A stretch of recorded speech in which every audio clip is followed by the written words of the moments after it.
A string of vicious bank robberies grows more violent with every holdup, then ends in a deadly shootout. With a dangerous man on the run, police conduct an all-out search for a fugitive so desperate, he will stop at nothing to make his escape.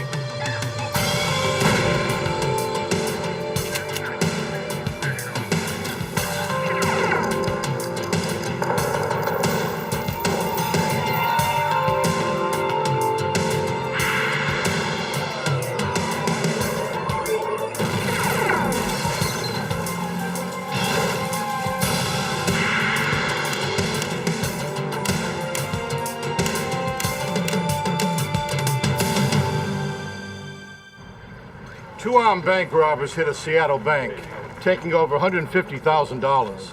But before they can escape, police confront them and the pair splits up. As authorities search block by block, they learn one was a career criminal with a long history of violence. I'm Jim Kallstrom, former head of the FBI's New York office. The suspect was smart and desperate to stay free. Agents chased him through the Caribbean and across cyberspace, determined to put an end to his career.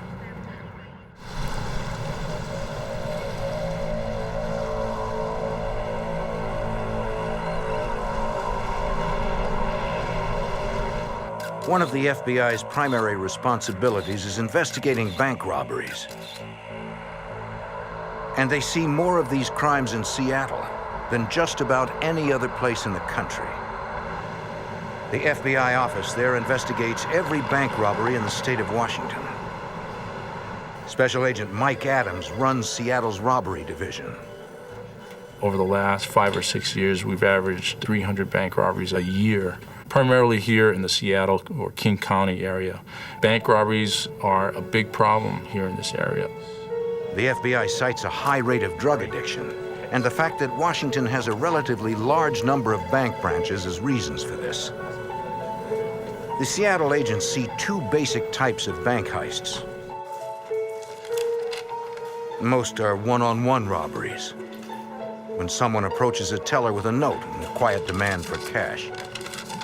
Not necessarily a robber who cares to draw attention to him or herself by being extremely vocal or attempting to take over the banking operations.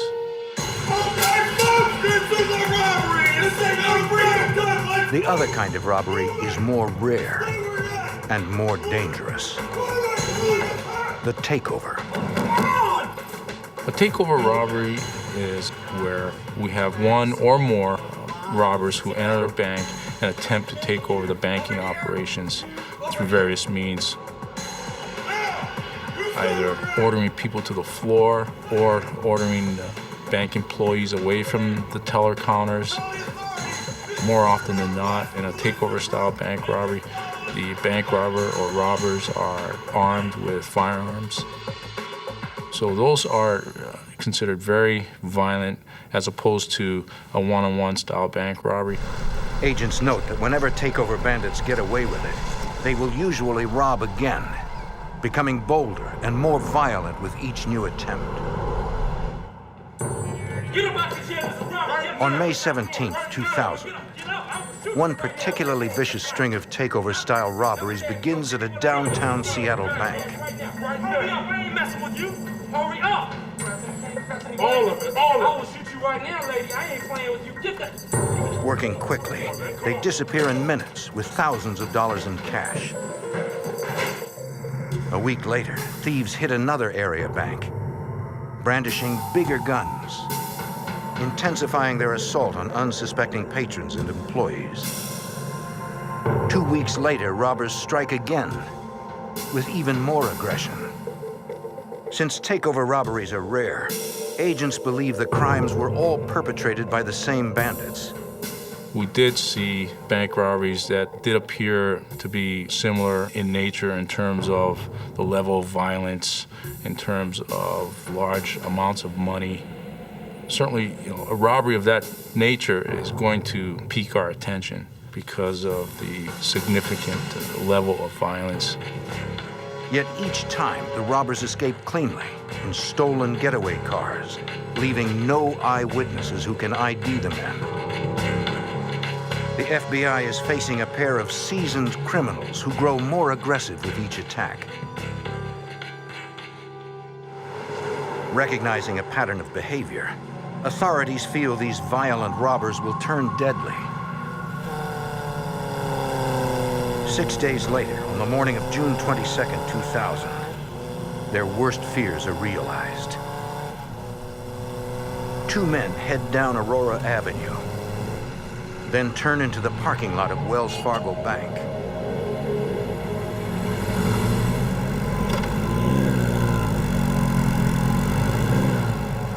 The people inside have no idea what's coming.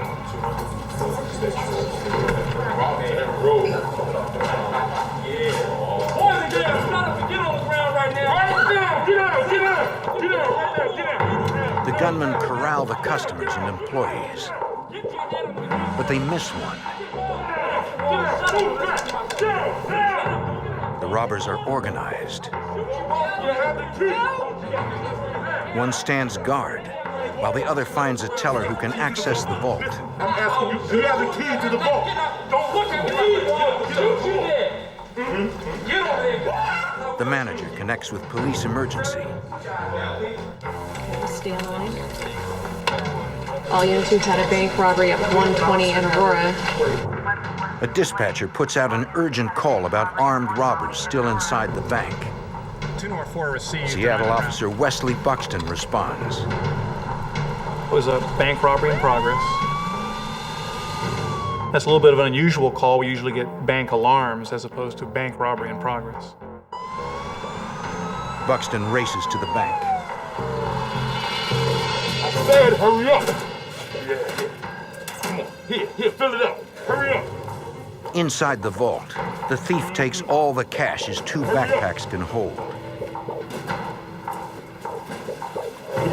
The teller follows orders, hoping the gunman won't kill her. No phone calls or nothing, you understand me? None of that! Buxton kills his siren as he approaches the bank. I was the first one on the scene. There was a motorcycle sitting out in front of the bank. I believe it was up on the sidewalk. You really couldn't see in the bank. Following procedure, the officer finds cover and waits for backup.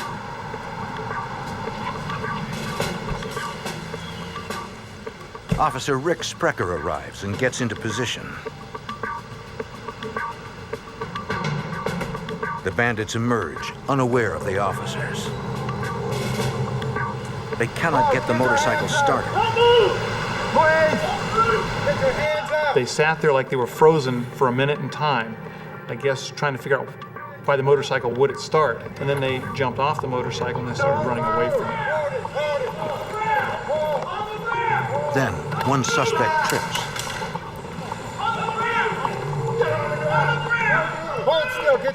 I had my gun on him and told him to stay down. Buxton stays with the first gunman. Officer Sprecher orders the second to stop. But the man disappears. Then Officer Buxton is suddenly faced with the unthinkable. It seemed like slow motion. I've heard the tape recording of it and the shots were fired in quick succession. But at that time, it seemed like there were even maybe 1 or 2 seconds between the actual shots.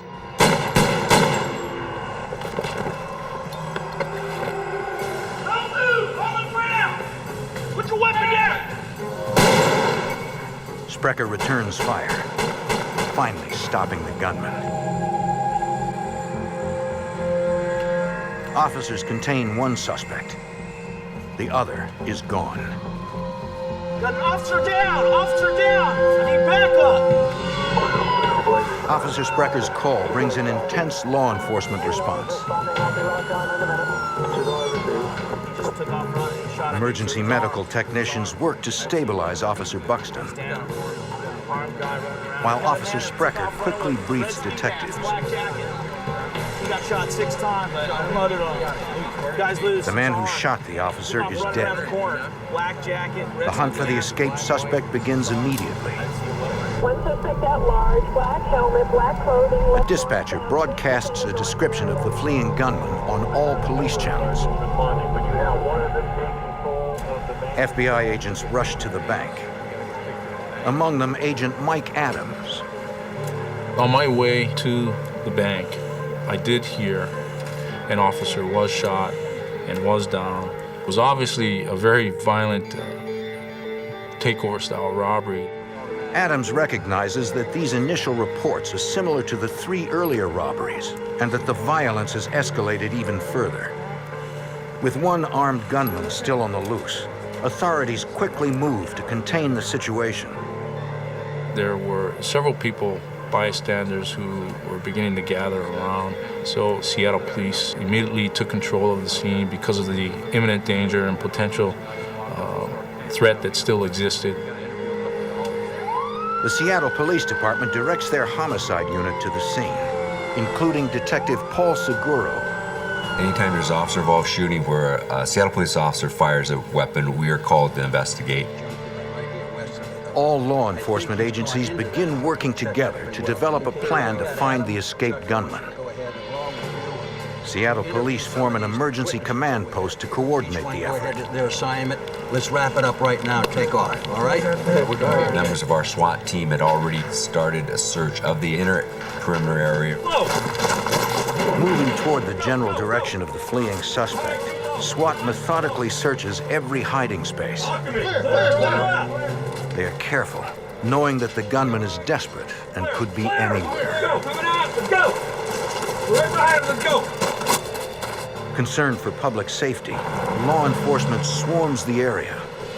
Roads are blocked, traffic rerouted. Detective Sergeant David Ritter. The bank robbery and subsequent police shooting led to a tremendous police presence in the area. We had dogs, we had the King County helicopter, the special weapons team.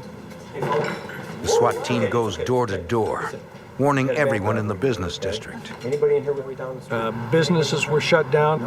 We closed all the local businesses for the safety of the people because the suspect was still at large. Okay, you guys are right. Just do that, please.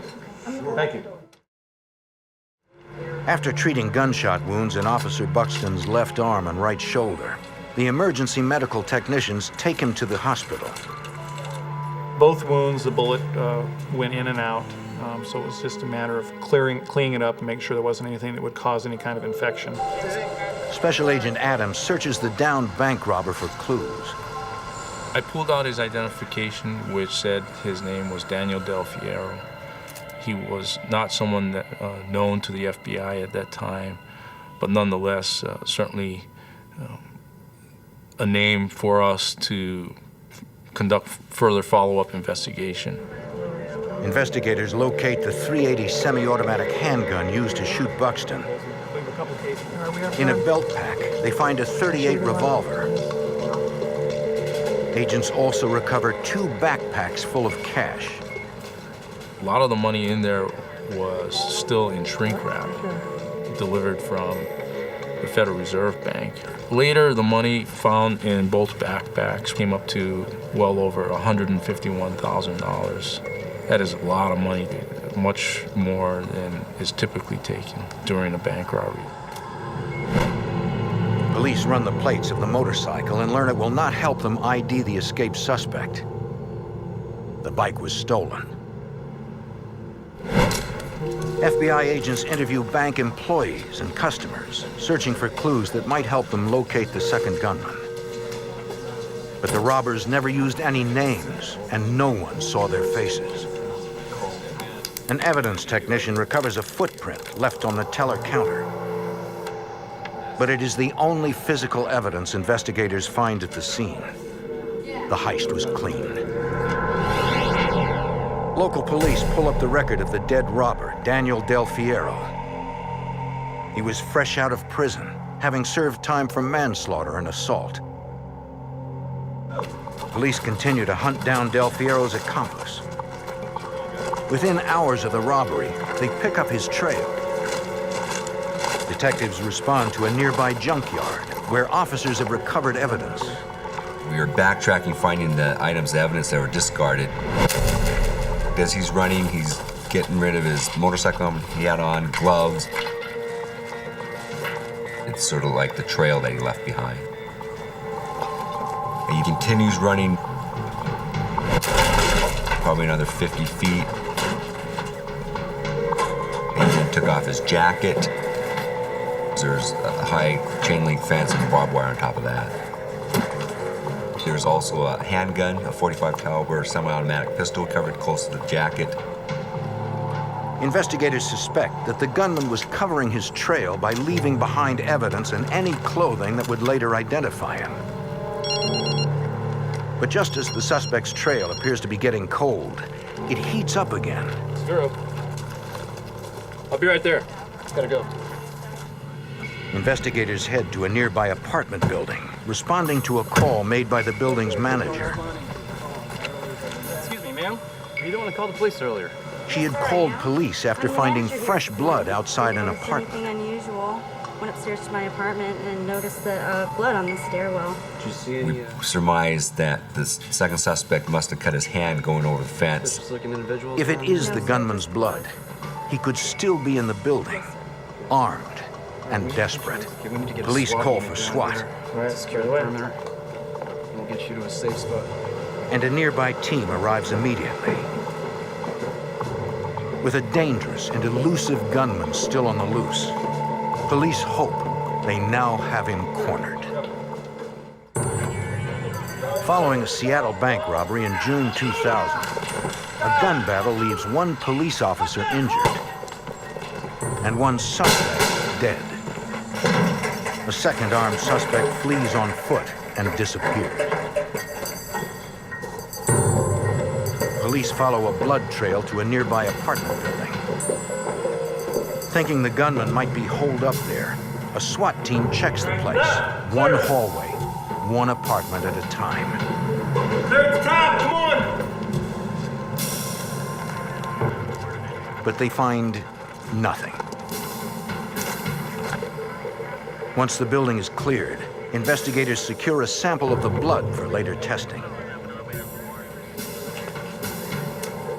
Authorities pour every resource into the intense manhunt, according to Detective Sergeant David Ritter.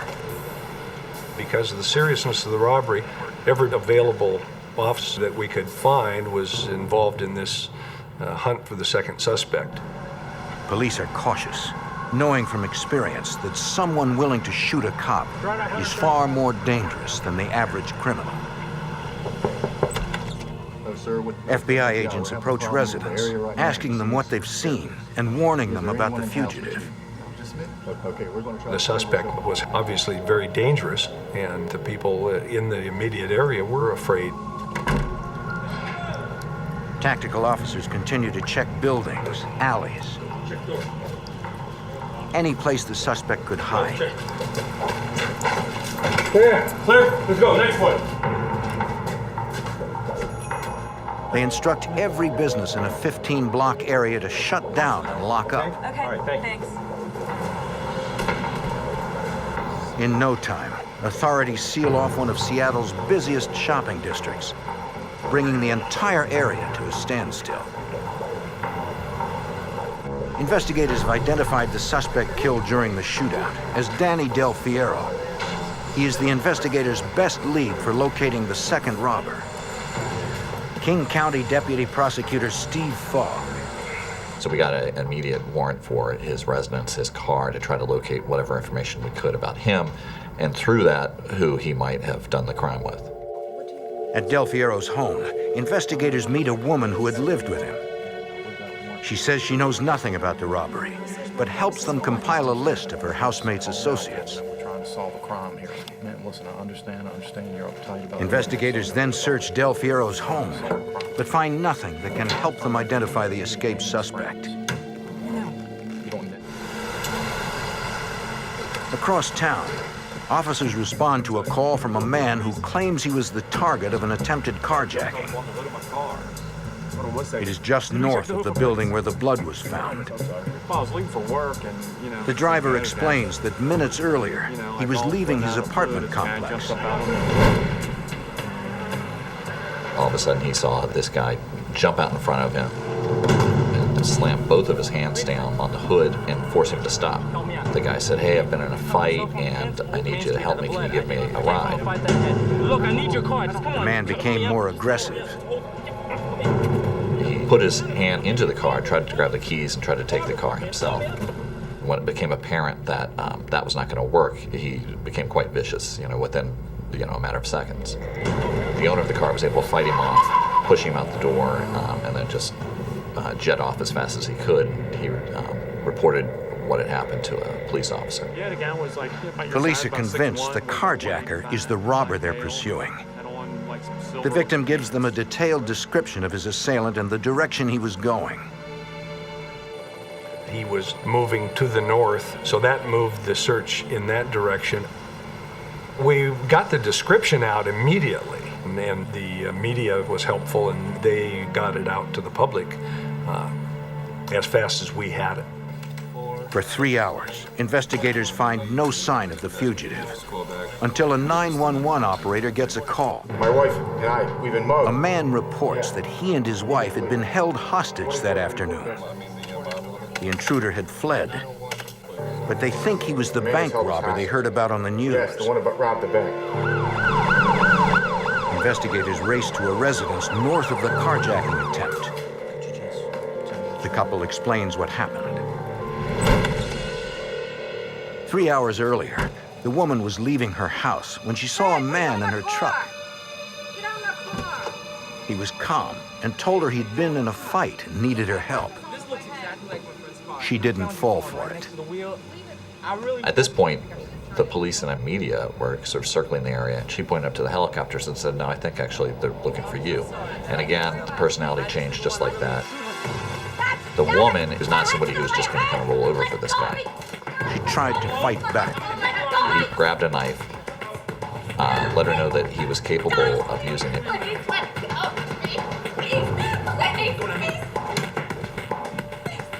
He signaled to her that his own survival was at stake and he was going to be as brutal as he had to be.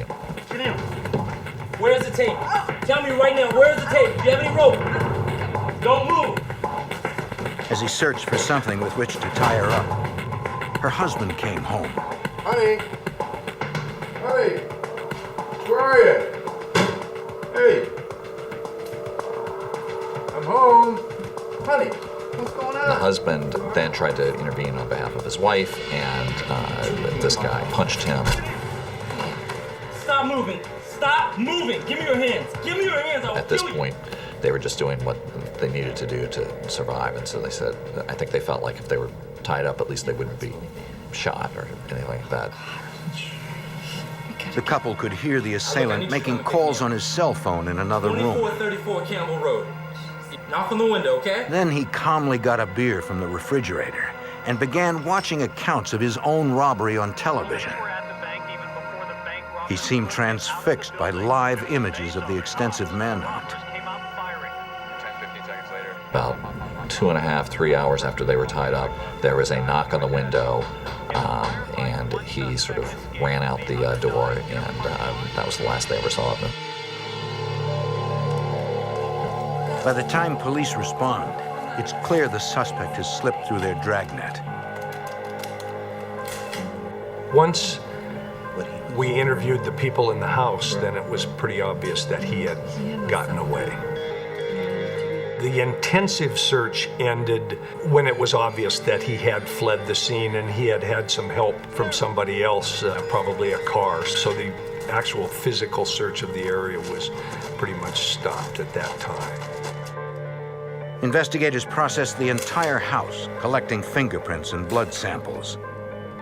They hope the evidence will help them identify a dangerous criminal. A man who will do anything to escape the law. An armed bank robber is on the run, following a deadly shootout in which police kill his partner.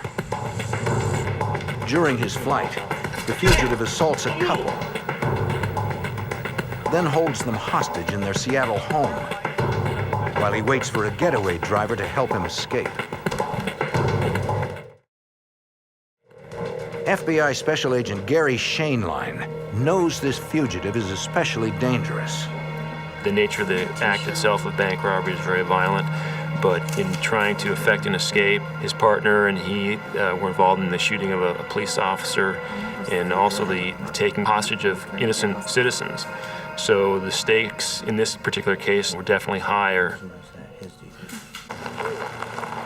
Detective Paul Seguro begins canvassing the neighbors of the slain robber, Danny Del Fiero. One man tells Seguro he had seen television reports about the stolen motorcycle used in the robbery, and he recognized it. He saw Del Fiero with the motorcycle prior to the bank robbery taking place. The man tells Seguro he saw the bike on a tow truck. And this individual had seen another individual inside the truck with Del Fiero the day before. Seguro thinks the tow truck driver might be the second robber. He asks the neighbor if he knows who he is. The man says he had never seen him before. The owners of the bank that was robbed tried to help, according to FBI Special Agent Mike Adams. That very day, the bank came to us and wanted to offer a reward for information that would lead to the identity, arrest, and eventual conviction of the person or persons responsible for that armed bank robbery. Agents hope the large reward will make people more willing to talk. Myself, other FBI agents spent many long hours attempting to gather as much information as we could. Investigators tracked down every possible lead, trying to get more information on Del Fiero's known associates. We drove to several different addresses and locations in our attempt to interview different people who we thought might be able to lead to the identity as well as the location of the second suspect of this bank robbery. Every lead becomes a dead end. Investigators finally get a break when officers begin processing the evidence left behind by the fleeing robber. Inside the jacket was this piece of paper that had a photocopy of a driver's license that belonged to a young 16-year-old girl, and then a lot of information about who she was. Police begin looking for the young woman. They called the best number they had for her, which was her dad. And her dad said, well, she's at the movies. And they said, well, you need to get her. So she came and talked to the police, and she said that as soon as her dad came into the movie theater, she immediately knew what it was about. Basically, the reason why I asked is because they show her the photocopied license and ask how the bank robbers got it. She told us that she was approached by a person she went to high school with. The person she went to high school with said, I have an individual that has large sums of money. He needs ID and social security numbers. In return, you'll get a couple $1,000s if you let us use your ID and social security number. The young woman explains the information was to be used to set up bank accounts, to launder stolen money. She gives detectives the name of her high school friend, the middleman for the ID fraud. So what is this all about? Detectives track down the man and try to get him to cooperate. We contacted him early morning hours. He was somewhat reluctant to talk to us at first, but then as we started talking to him, he finally started to tell us about who it was that asked him to obtain the identification and social security numbers. His name is Aristotle. He tells detectives the man's name is Aristotle Marr. We then thought that it's very possible that Aristotle Marr is the person we're looking for, because he was obviously looking for a way to launder money in the hopes of getting legitimate funds in return. Investigators are convinced they're on the right track when the middleman tells investigators that Marr owns a towing service. Police conduct a background check. DMV records reveal that there is a tow truck registered to Marr, and that it matches the one described by Del Fiero's neighbor. Investigators return to Del Fiero's home to ask his old roommate if she knows Aristotle Marr. She says Marr and Del Fierro had been friends since childhood. So now his name has come up in two different sources or two different ways during the investigation. So now we started to focus on Aristotle Marr as being the second suspect involved in the bank robbery. Authorities check Marr's police record. It's clean, except for one assault charge he received as a minor. Tax records show Marr runs a successful towing business and already owns property worth $400,000. Police are surprised to learn he was a star athlete in high school, graduating 6 years earlier with a 4.0 grade point average. The first thing everybody said about him was how smart he was. And you could see he had a lot of potential in life, but was impatient enough. And I think that that fed directly into the greed that motivated these crimes. Steve Fogg subpoenas the cell phone records of Marr and Del Fierro. He discovers calls made between the two suspects prior to the robbery. Circumstantial evidence that they were possibly in the planning stages. Danny Del Fierro and Aristotle Marr were talking, 10 times an hour in the days and weeks that preceded this. Police then ask witnesses to confirm Marr's identity. To do this, they create a photo montage. Typically, what happens is you have 6 photos, and the person who's the suspect is one of the 6.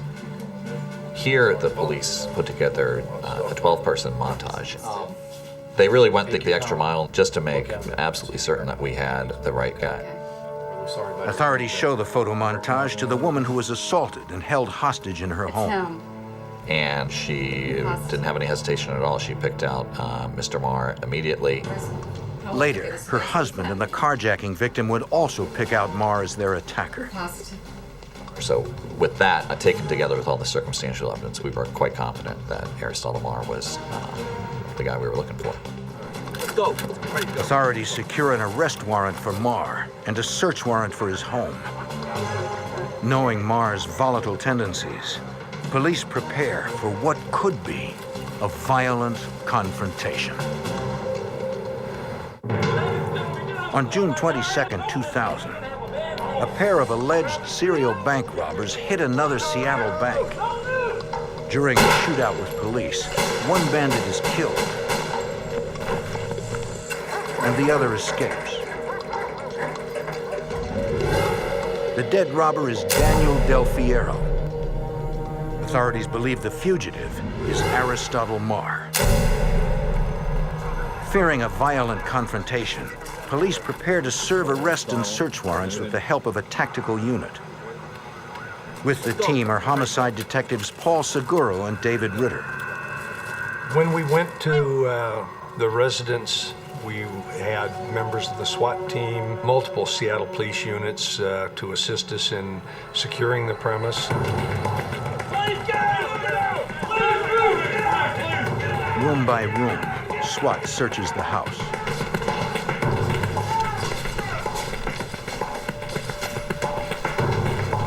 They find no sign of Marr.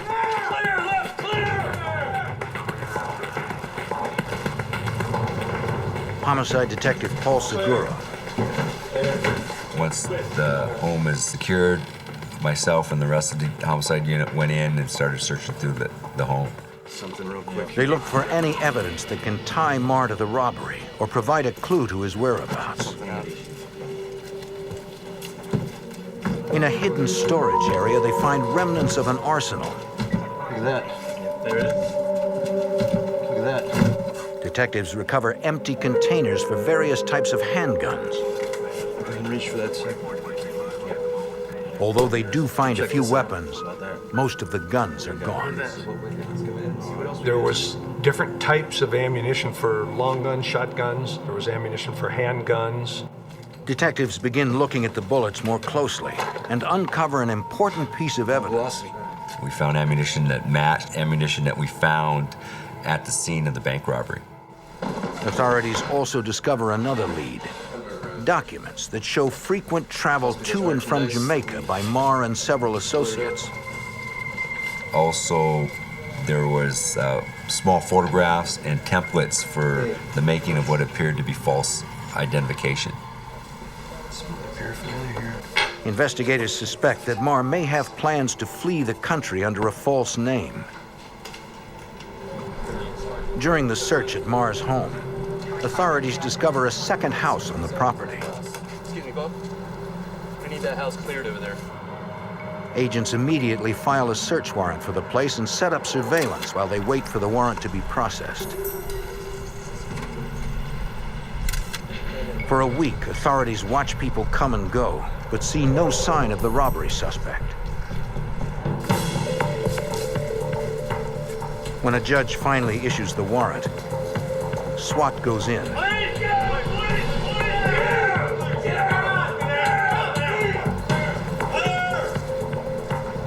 What they find spins the investigation in another direction. The building is a storage unit for stolen goods. We found numerous boxes, brand new appliances,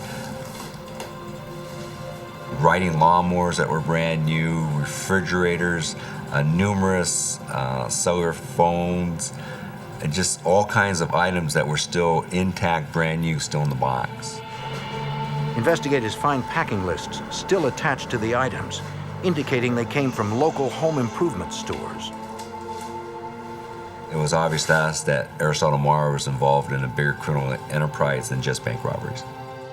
The items were large. There were appliances, there were pallets of windows, big things, stuff that somebody doesn't go in and shoplift. I mean, these were big items and showed that there had to be some pretty sophisticated means to obtain this property.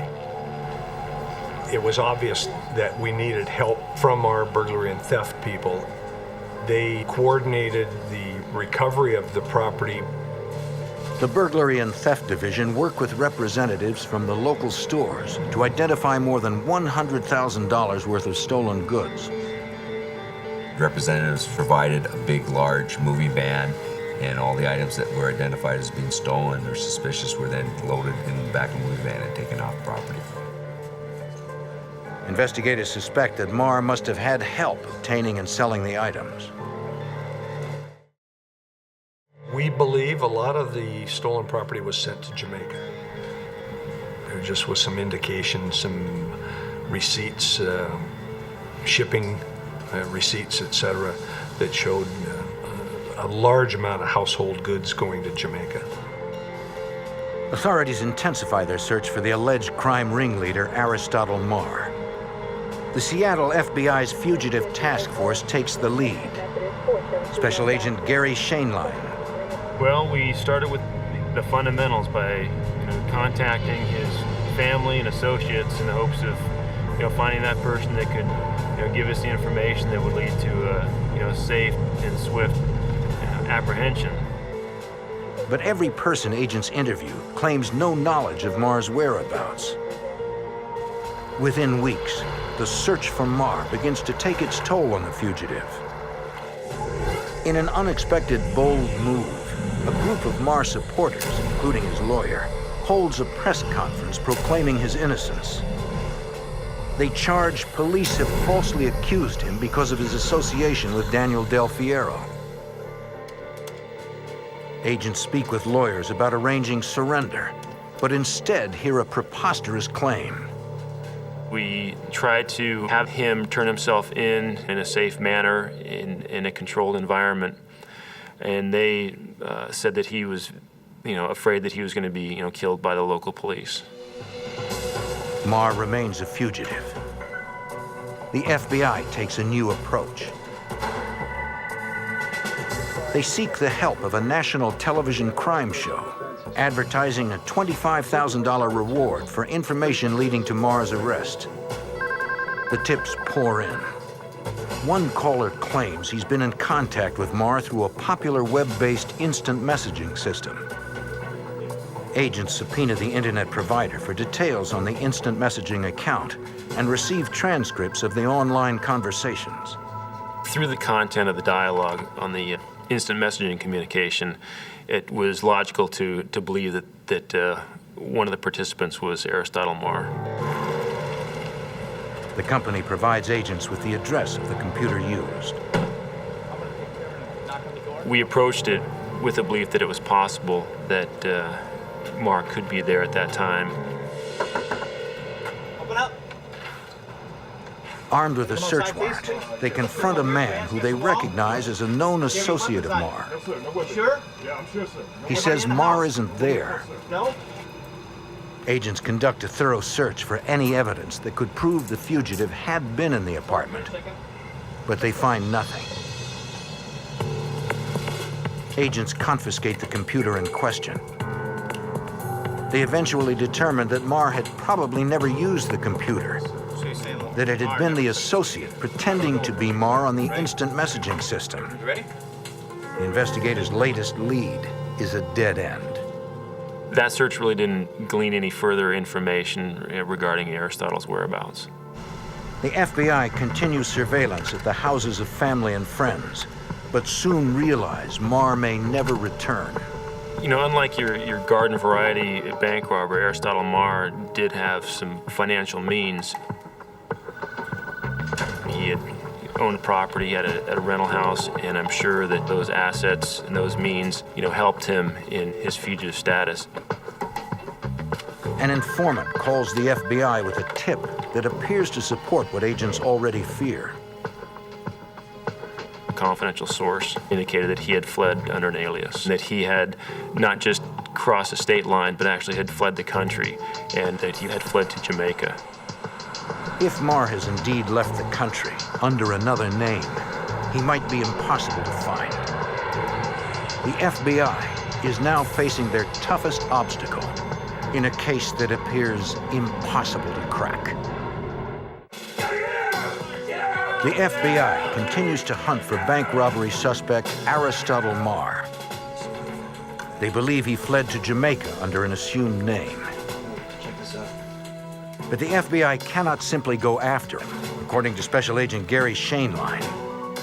We don't have any police authority in other countries, so there are FBI representatives and there's U.S. Marshals in Jamaica that liaise with Jamaican authorities, and I was providing them with all the information that we were gleaning from our investigation here, giving them names and points of contact, possible locations that were worthy of investigation in Jamaica in the pursuit of Marr. Investigating Marr's whereabouts in Jamaica is difficult. He's well connected on the island and has a lot of money to help him disappear. We're confident that through those resources that he was able to maintain a low profile and have different places to go to hide himself. Informants report occasional sightings of the fugitive, but he eludes capture. Agents believe he is moving from house to house under cover of night, supported by a loyal group of associates. Following the leads from agents in the United States, authorities in Jamaica relentlessly pursue the fugitive. They contact every known associate of Aristotle Marr. They are uncooperative, but authorities keep them under surveillance. It's Aristotle Marr. The marshals were watching everything they did down in Jamaica. They made it very clear that they were not going to go away until Mr. Marr returned to the United States and answered to these charges. In Seattle, King County Deputy Prosecutor Steve Fogg decides to file several charges against the fugitive, based on the abundance of circumstantial evidence already in hand. We charged him with an array of counts that reflected the full nature of this crime spree. We charged him with robbery in the first degree with the firearm enhancement because he was armed when that happened. We charged him as an accomplice with Danny Del Fiero to the shooting of Officer Buxton. We charged him with attempt robbery 2, which is a formal way of saying attempted carjacking. And then kidnappings because they were essentially kidnapped and held hostage in their own basement. Steve Fogg also suspects Marr is involved in an international theft ring, but decides not to press charges.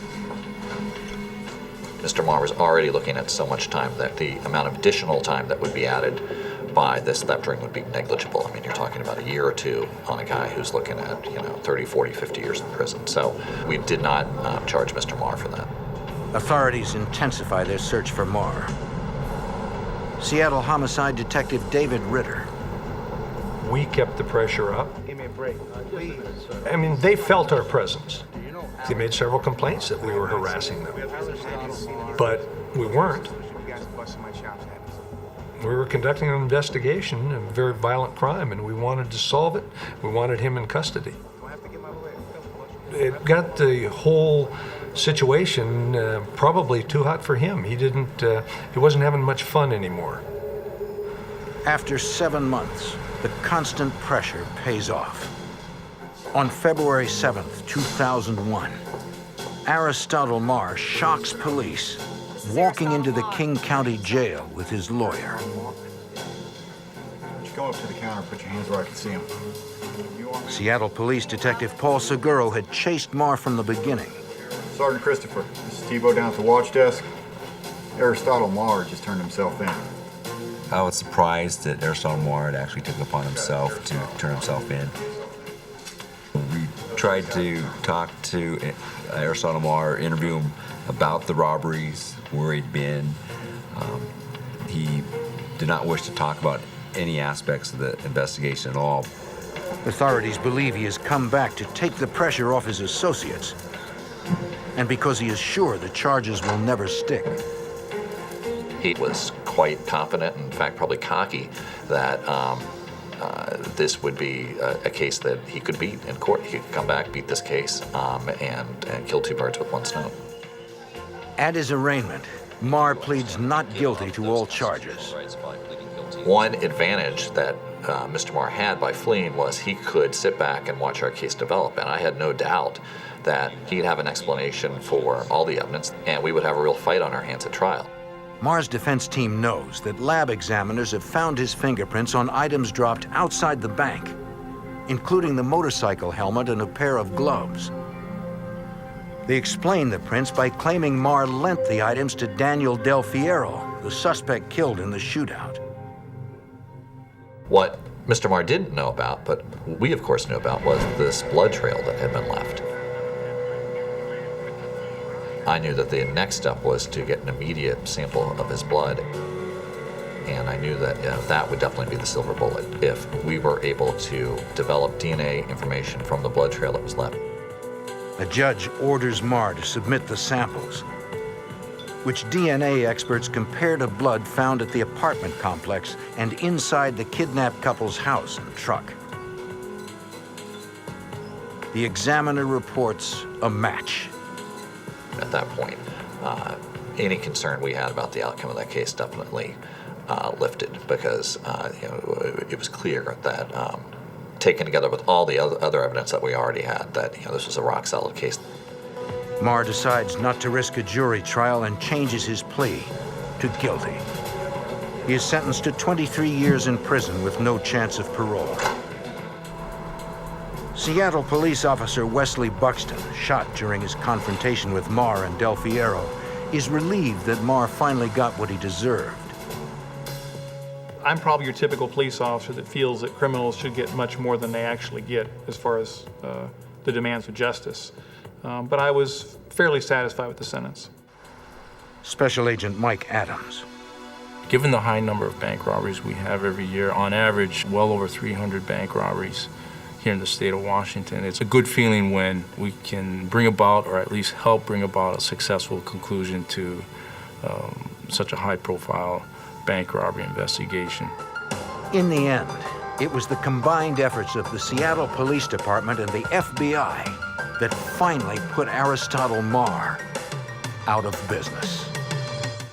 In Las Vegas, fortunes are won and lost through games of chance, but some try to beat the odds with violence. A ruthless band of vicious thugs strikes several casinos, taking thousands of dollars, leaving a bloody trail in their wake. Local police and the FBI team up to identify and track down the deadly gunman, who will stop at nothing to avoid capture.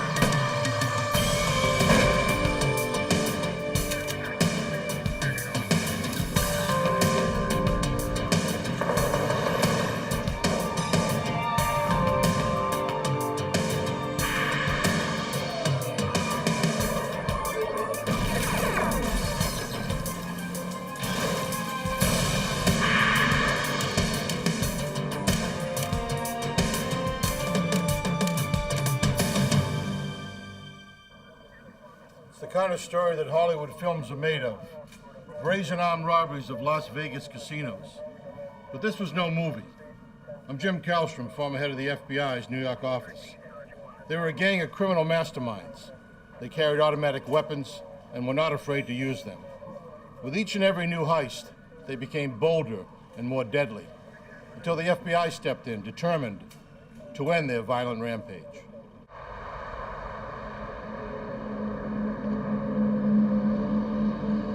Las Vegas, Nevada, September 20th, 1998.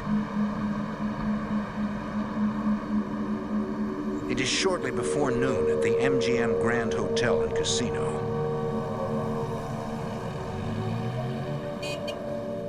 Two armed couriers, escorted by an MGM security guard, transport the casino's money toward an exit where an armored truck awaits.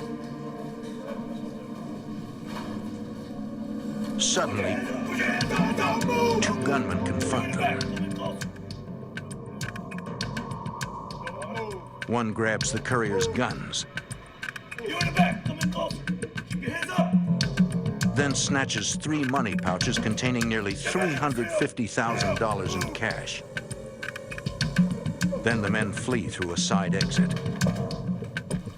The guards call the Las Vegas police and the FBI.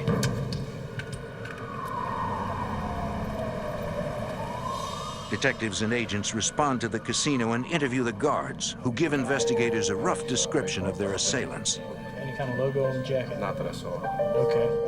It was two Latinos. I think I'm pretty sure it was Latinos. What kind of guns were they? They were not The robbers left no physical evidence at the scene. Right. 2 semi-automatic weapons. Right. They were standing like right here, I guess. The MGM, like all Las Vegas casinos, has a vast network of security cameras. FBI agents review video of the crime.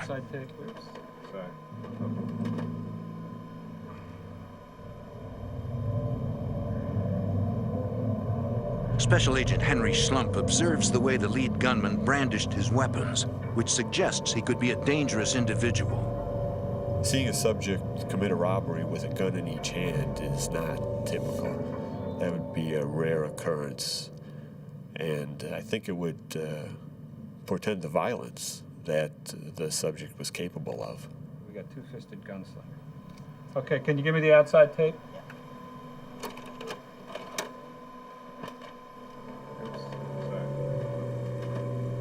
They go directly out to the sidewalk and down the street. Agents also watch footage captured by the hotel's exterior cameras, which reveals that the robbers fled across the street toward a neighboring hotel.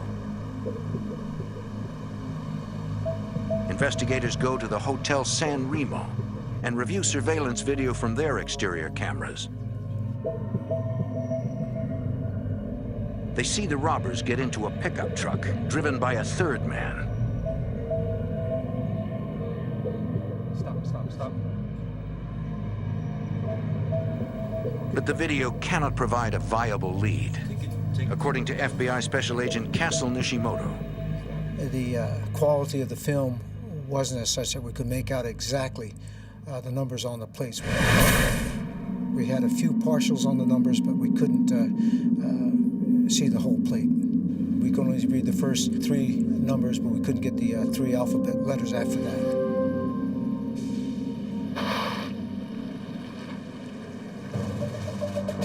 Despite having only a general description, police begin searching for the getaway truck. However, they are unable to immediately find it. Nearly 2 months later, continued search efforts lead to a break in the case. Once again at the San Remo. In the casino's parking lot, a Las Vegas Metro Police detective locates what looks like the getaway truck. The truck's plate numbers match the partial numbers seen on the surveillance tape. To investigators, it seems the robbers waited for the heat to die down after the robbery, then drove the getaway truck back to the San Remo. The detective runs a check on the vehicle's identification number and discovers it was reported stolen almost 3 weeks before the MGM robbery. Running a check on the license plate, investigators find it was stolen from a disabled car kept at a Las Vegas storage area.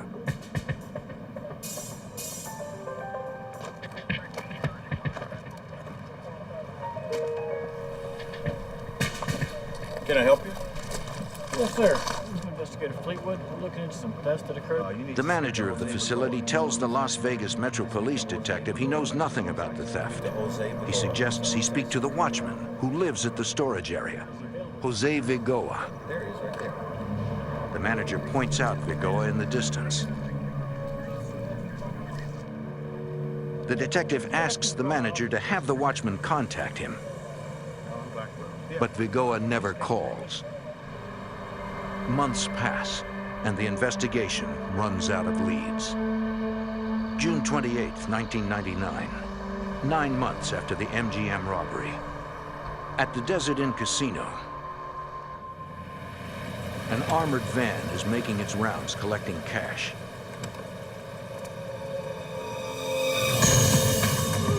Two gunmen confront the guards. The guard inside the van is hit in the arm. His partner returns fire, but is hit 3 times in the leg. Through their training, the guards know to aim for the chest. Their bullets slam into the gunman, but the shots fail to stop them.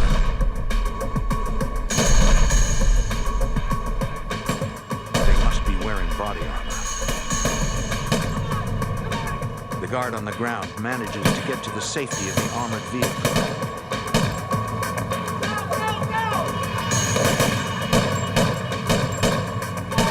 The van's driver heads to a nearby hospital. Both guards survive the gun battle.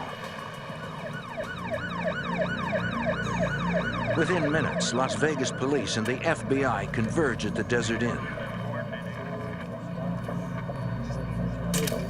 A casino employee tells investigators she saw the gunman flee the scene in a light-colored SUV, and police put out an alert.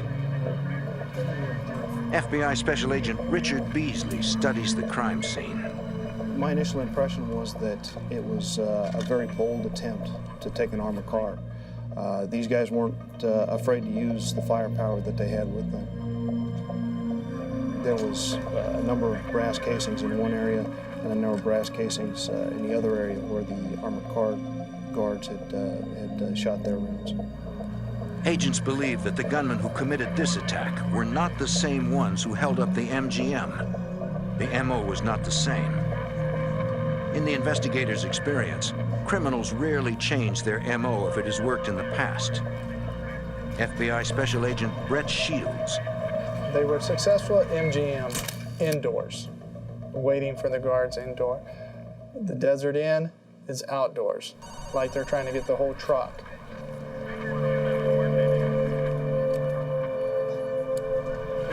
10 minutes after arriving at the scene, Agent Beasley gets a call that the getaway car has been found. I'll be right there. One of the uniform officers had been patrolling the area looking for this vehicle, and they found it in the parking lot of a small motel. We looked inside, and we could see shell casings on the floor, and there was a .45 caliber shell casing on one of the running boards.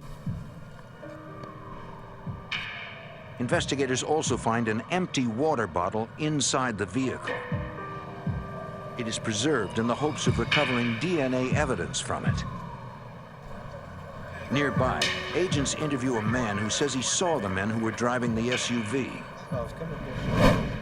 There was a witness there that had been walking his dog that had witnessed the exchange of the vehicle.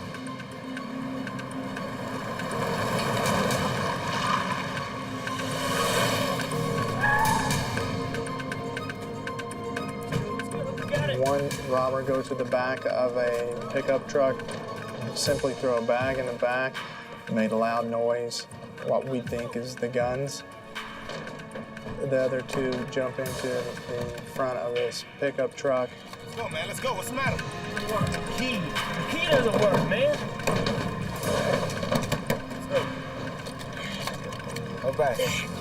They were having difficulties actually getting the vehicle started.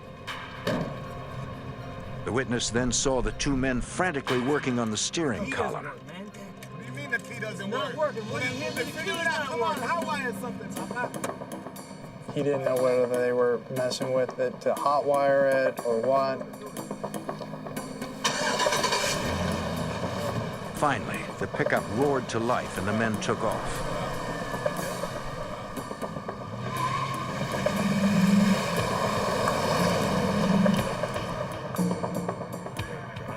Agents wonder why the robbers had to hotwire their own getaway vehicle.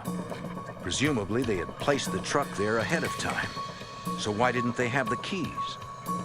That was strange to us. We couldn't understand why that would have taken place. Then agents notice a pickup of the same make and model parked nearby.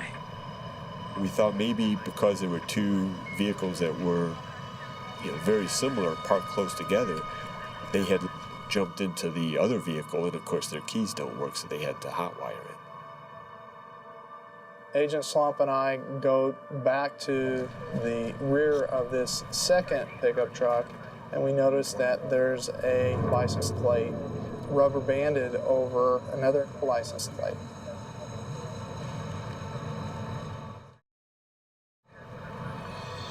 The FBI runs the vehicle identification number on the pickup and discovers that it belongs to an ex-con named Pedro Duarte. The crime scene investigator finds fingerprints on the top license plate. Investigators run the prints and discover they belong to Duarte. This suggests that Duarte rubber-banded the stolen plate to his own pickup. At the request of FBI agents, the witness agrees to describe the three men he saw to a police artist. Investigators hope that composite sketches will aid in identifying suspects. The next day, investigators travel to Pedro Duarte's house to ask him about his truck. So I had the composite with me, and when we go to knock on the door, and Pedro Duarte comes to the door, it's like, holy cow. Duarte bears a close resemblance to the man in the sketch. Mind if we come in and talk to you for a moment? Sure.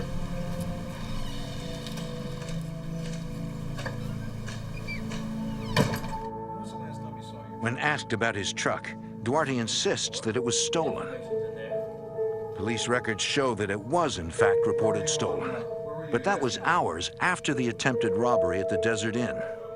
His story was that he and his wife had had personal problems, and so he went down just to walk the strip. So he had parked his vehicle and was just walking up and down the strip, and that he had fallen asleep on a bench. Duarte claims that when he woke up, his truck was gone. You know, just nonsense. None of his story was true. He's just cocky. Cocky as cocky can be, and his English was fine until we started getting to the harder questions, and then no habla. Duarte suddenly claims he cannot speak English. The Metro Sergeant was even talking to him in Spanish, and he still claimed that he couldn't understand. It was a very frustrating interview. Discrimination. Investigators are convinced Duarte is involved, but are stymied by a lack of direct evidence against him. We still didn't have any answers. I mean, was he up to no good on the strip? Absolutely. Could he have been doing jewelry robberies or purse snatchings or anything else and try to disguise his vehicle and this just be coincidental? Absolutely. Man, I don't know what you're even talking about, man. So we weren't comfortable enough to arrest him at the time. We got nowhere with the interview.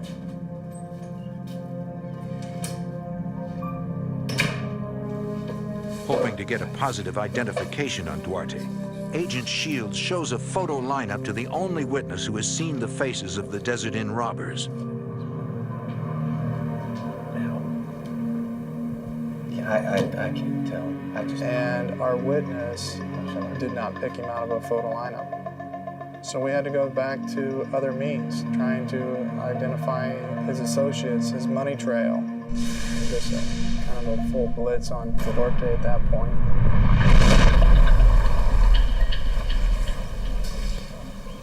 In an effort to gather any incriminating evidence against their suspect, investigators set up surveillance on Duarte.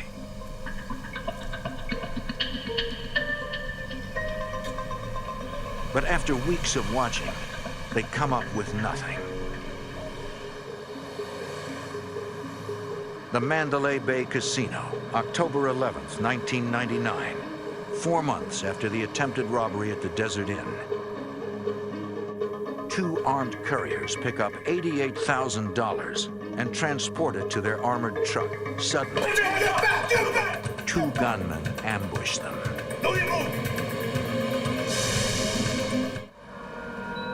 In the fall of 1998, 2 gunmen execute a brazen robbery inside Las Vegas's MGM Grand Casino, taking almost $350,000.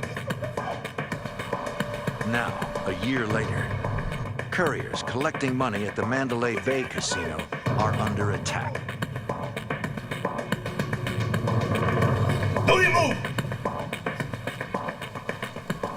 The robbers quickly disarm them and flee with $88,000 in cash. Let's go, let's go. At the FBI's Las Vegas field office, agents review the surveillance video of the robbery. Special Agent Brett Shields suspects that the gunman who robbed the MGM committed this robbery as well. When we saw the manner of how this robbery had taken place at Mandalay Bay, there was a lot of similarities. The way the approach was made, the way the weapons were held, weapons in both hands, arms extended, and it did trigger some thoughts that the MGM and the Mandalay Bay are connected. We've been working on this for a long time. Investigators pore over the case, searching for any clue that might have been missed. Special Agent Richard Beasley. Brett Shields and I were in the office. We were talking about the case, what we could do to develop additional leads, make sure all the leads that we had been covered. And I'm looking over his shoulder and I recognize the name on there. Vigoa is the watchman at the storage facility that detectives never got to interview. And at that time, it kind of lights went off for me that I told Agent Beasley, hey, if this is actually Jose Vigoa, then, you know, that's our guy. Jose Vigoa. Who's that? Agent Shields has a history with Vigoa. I had arrested Jose Vigoa in 1990. That was one of the first arrests that I had made as an FBI agent. In 1990, the FBI was investigating Cuban immigrant Jose Vigoa for cocaine trafficking and went to a storage facility with a warrant to search his unit. As they're entering to go do the search, Jose Vigoa speeds away. An agent is standing in front of the gate and he actually tries to run him over.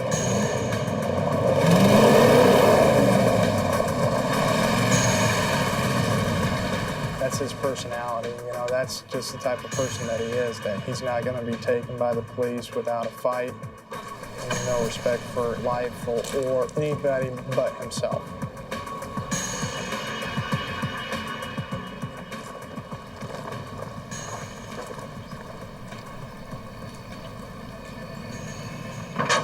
Investigators checked Vigoa's storage unit and found a scale covered with cocaine residue and his fingerprints. He was later convicted of drug trafficking and assaulting a federal officer. He served 6 years in prison for his crimes.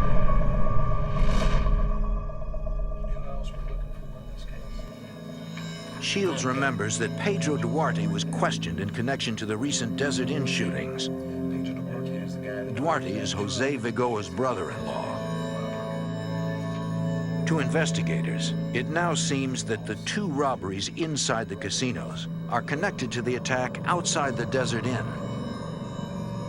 They all appear to be the work of one group of robbers. Agents decide to show Vigoa's probation officer the casino surveillance video to see if she can identify any of the robbers.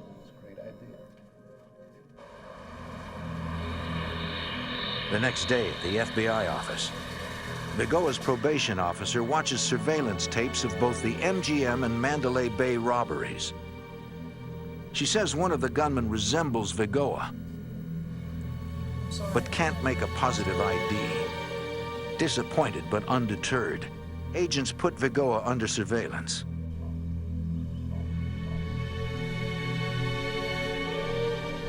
According to his probation officer, Vigoa earns only $10,000 a year and lives in a shack at the storage facility where he works.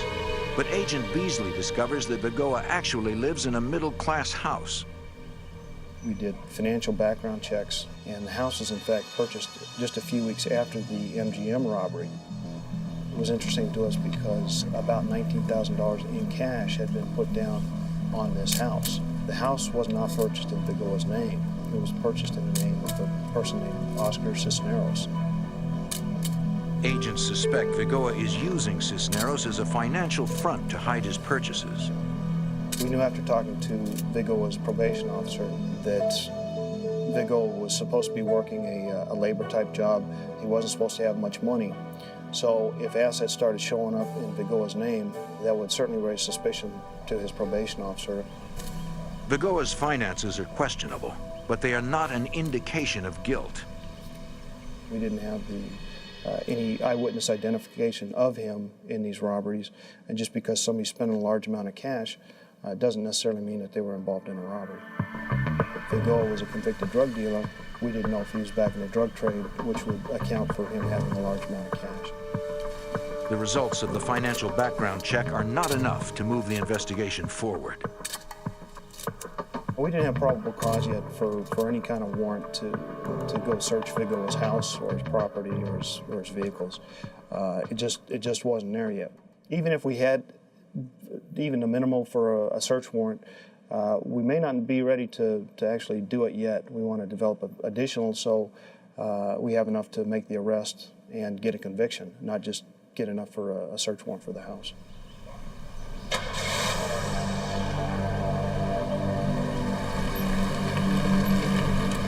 Agents continue to watch Vigoa.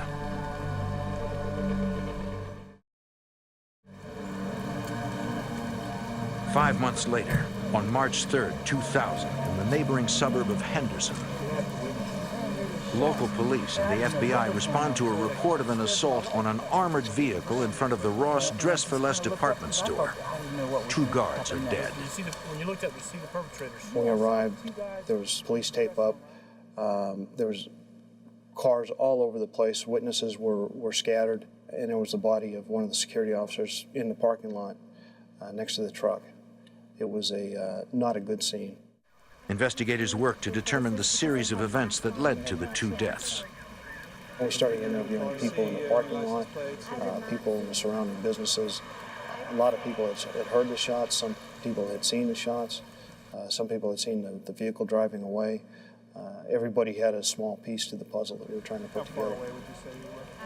According to witnesses, around 11:15 a.m., an armored van parked in front of the department store.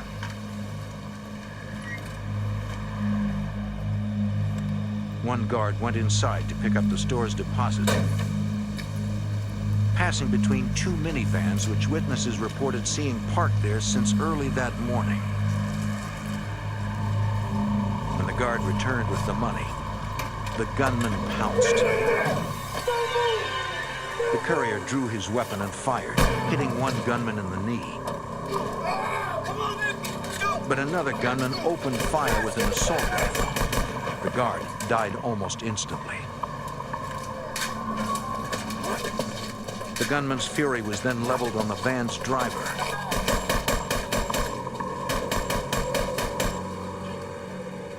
The lead gunman grabbed the money bags. All three men made their escape in what witnesses described as a beige sedan. Their total take was less than $5,000. The amount of violence used in in that crime was just incredible. The number of rounds that were fired and the brutal cold-bloodedness that these security officers were killed was just uncalled for. The details of the attack lead agents to believe this robbery was perpetrated by the same group they are currently investigating. The lying in wait, the attempt on the armored car, the high-power weapons, the shots fired, it all matched with the Desert Inn attempt. A crime scene technician processes the minivans used by the robbers, but he is unable to recover any evidence that could help identify them. As investigators continue working into the early evening, they experience a moment of unexpected and chilling sadness. When it's getting around 5 o'clock, cell phone starts ringing on the dead guard, and it was just a feeling of emptiness that it's kind of every cop's nightmare, you know, that you're not coming home that particular night, and then your wife or your significant other is calling, wanting to know where you're at and why you're not home. The phone kept ringing, and everybody wanted to pick up that phone and talk on the other end. It was just a bad feeling. Investigators at the scene decide to join forces to track down the killers. We formed kind of an ad hoc task force within the FBI, Henderson Police Department, and Las Vegas Metropolitan Police Department in order to identify the group of individuals who were doing these crimes. Everybody's goal was the same, to try to catch these guys.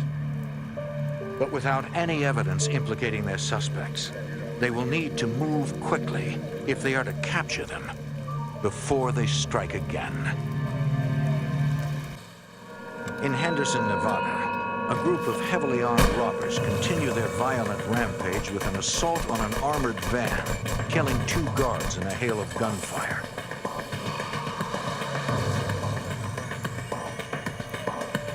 A few hours after the attack, police locate the robbers' abandoned getaway car in a parking lot. FBI Special Agent Henry Schlumpf investigates. We got there, we could see there was blood in the driver's seat of the vehicle. Witnesses to the robbery had reported that one of the gunmen had been shot. A crime scene technician collects the blood as it may become valuable later as DNA evidence. Agents run the plates on the getaway car and the vans left by the killers at the scene of the robbery and find that they were all stolen from a rental car lot.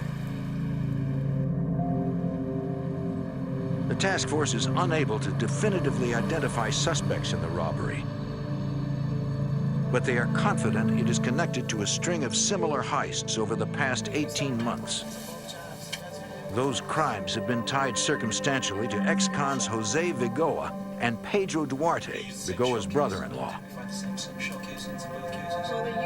But without any hard evidence implicating the pair, the investigation stalls. June 3rd, 2000, 3 months after the Ross killings, the Bellagio Hotel and Casino. It's shortly after 6 a.m. Casino employees are counting money in the main cashier's cage. This is robbery!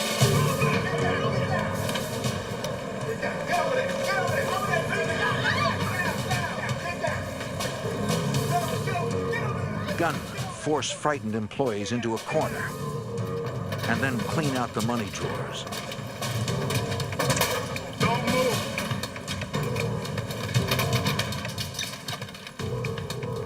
The robbers take over $144,000 in cash. But the gunmen are not finished. They want more. They target a nearby change booth. This time, the robbers allow the cashier to leave. They steal an additional $10,000. The security guard notices the fleeing cashier on a surveillance camera and zooms in for a closer look.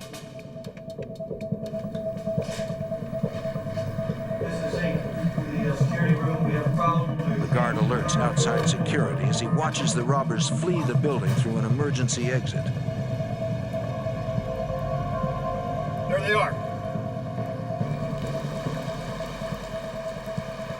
The robbers jump into their getaway van and speed off with more than $150,000. They are unaware that Bellagio guards in an unmarked van are following them and alerting police. However, once the robbers realize they're being followed, they react with violence. One bullet strikes the security van's tire, ending the pursuit.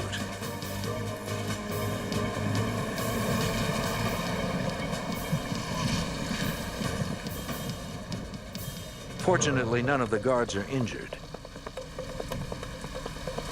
They provide police with the make, model, and license plate number for the vehicle. When FBI Special Agent Brett Shields hears the details of the heist and the robbers' violent escape, he is convinced it is connected to their suspects. It shows the mentality of these guys that they weren't going to get taken. They were going to shoot it out, they were going to run, they were going to do everything they could to get away. At the Bellagio's security office, agents ask Jose Vigoa's probation officer to watch surveillance video of the crime, hoping for a positive ID.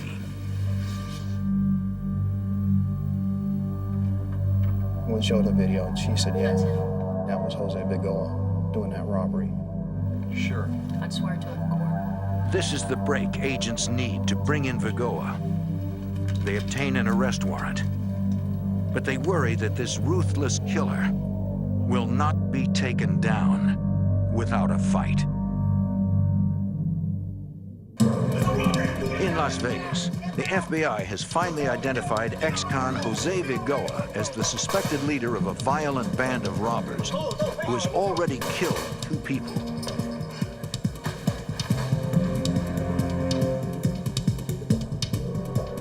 Agents obtain an arrest warrant for Vigoa and move to apprehend him.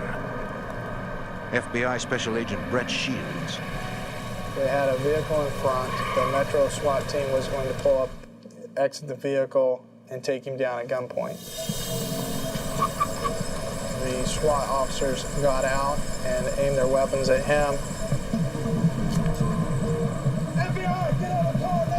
I pulled around the SWAT vehicle. He and we're side by side, and I'm actually showing him my credentials, and he's acting like, who are we? And the vehicle in front of him wasn't close enough to his vehicle, so he was able simply to pull out and to proceed.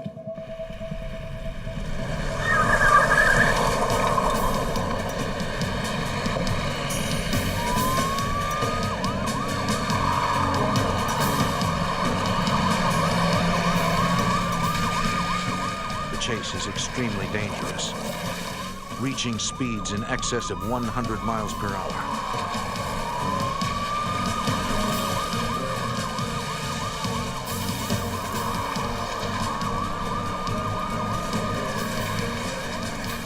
The suspect refuses to slow even for a second. After a few miles, Vigoa loses control of his vehicle and hits a tree. He exits the vehicle and flees. He's gone. He's jumping over fences. He's going. Las Vegas SWAT officers chase after Vigoa while Agent Shields inspects the wrecked vehicle. To his surprise, he finds Vigoa's wife in the passenger seat.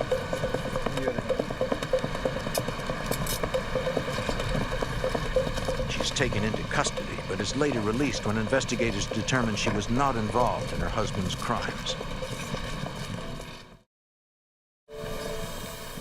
In the back seat, Agent Shields finds Vigoa's daughter. His wife is in the vehicle along with his little girl. Total disregard for them. Doesn't care that he's leaving them to face the police and all the weapons that's going to be drawn on them. He's taking care of himself. SWAT officers finally catch up to Vigoa and take him down. I arrive right as he's getting picked up. He's just arrogant. You can't touch me, I'm the man. So I said, well, we can touch you, and basically told him this, it ends here. I mean, he's not going to see the light of day again. To ensure a conviction, agents need more proof.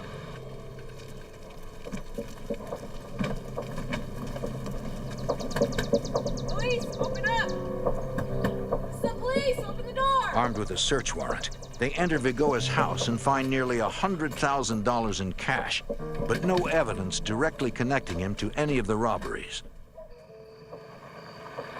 With Vigoa in custody, FBI Special Agent Richard Beasley moves in on Oscar Cisneros, Vigoa's financial frontman. We needed to talk with Cisneros about the assets that were in his name being used by Vigoa. We identified ourselves and told him that Jose Vigoa had just been arrested for the Bellagio robbery and that we needed to talk with him about his relationship with Vigoa and these robberies that have been happening in Las Vegas.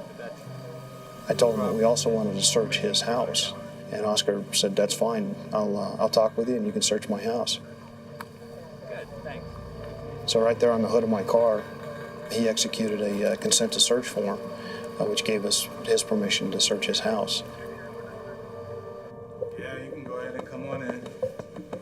Investigators search while Agent Beasley and a Henderson detective question Cisneros. Appreciate you bringing us in here. I wanted to ask you about this house and this guy. Look, I've known him for a long We time. talked with Oscar about his relationship with Vigoa, about the assets that had been put in Cisneros' name on behalf of Vigoa and where the money had come from in order to purchase those assets. Cisneros told us that he was just doing a friend a favor. It wasn't his money, but he wanted to help his friend out. We asked him if he had any contact with Vigoa in the last several weeks. He said, yeah, Vigoa brought over some money a few days ago. He didn't know where the money was from, didn't know how much it was, and it was kind of in repayment for him being a good friend to put these assets in his name. Agent Beasley pressures him, but Cisneros says he knows nothing about any crimes. Again, he was very calm, collected. He claimed not to know anything about anything. He was just trying to work hard and pay his bills and support his family and just live a normal life. In the bedroom, investigators find a box full of cash. Suspicious, but not incriminating. A lot of hundreds, 50s, 5s, 10s. So, where did you get this from?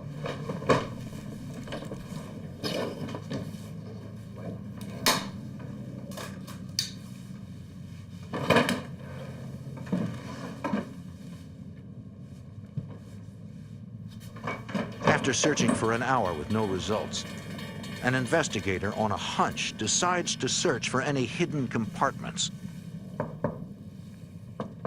I've got something here.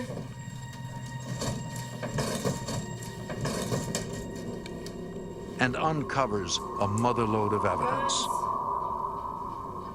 Ammunition, body armor.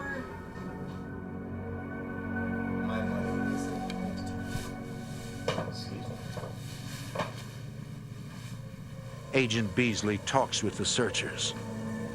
And they said, Rich, we found it. We found a secret compartment in his closet. Appears to have everything in it that's going to be what we've been looking for.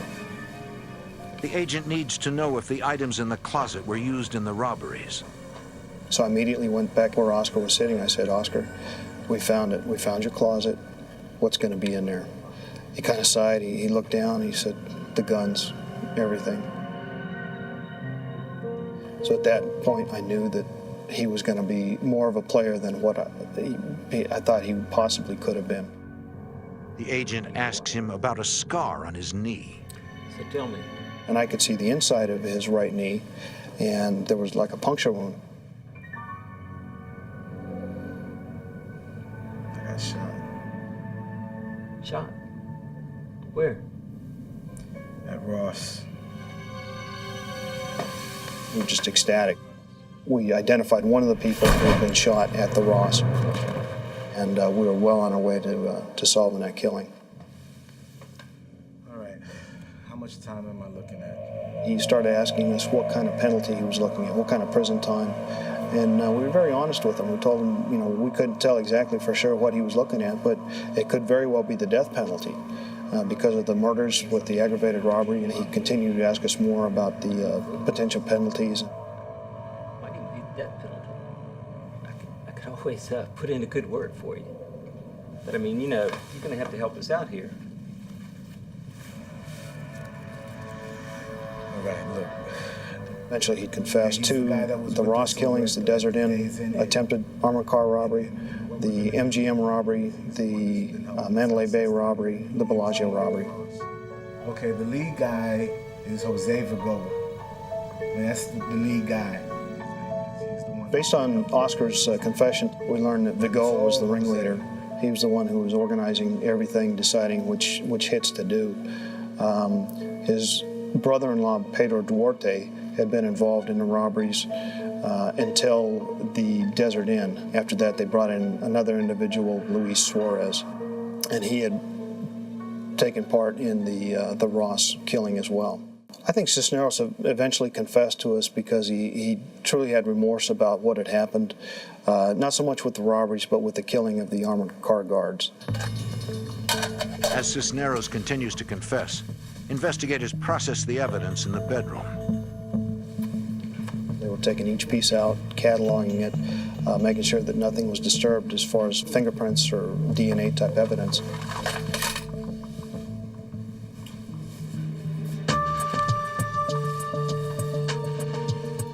Toward the end of the search, they'd found what appeared to be pipe bombs in there. They were 4-inch black PVC type pipes with some type of circuit board attached to them. Investigators confront Cisneros about the bombs, asking if they are real. And Oscar said, no, not really. Didn't really give us a warm feeling that we could rely on what he was telling us. He said, I'm going to ask you one more time. What are these things? He said, oh, we were just playing around. You don't really have to worry about them. It was that point, because of the vagueness of the answers, that we decided to go ahead and evacuate the house and the surrounding neighbors. Agents take the evidence and abandon the house, leaving behind the pipe bombs. We called the bomb squad, and they came in and looked at the devices. They couldn't x-ray them because they were black PVC, and so they made the decision to go ahead and just explode them right there in the bedroom. Based on Cisneros' confession, investigators arrest Pedro Duarte for being the getaway driver at the Desert Inn. Pedro Duarte, warrant for your arrest. Run off this wall.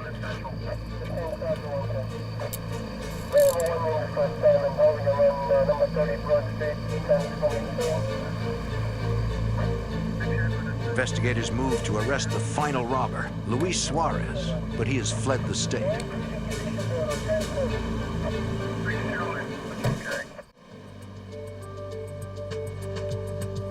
Ballistics experts test the weapons found at Cisneros' house and match them to bullets and shell casings from the Ross killings and the Desert Inn shooting.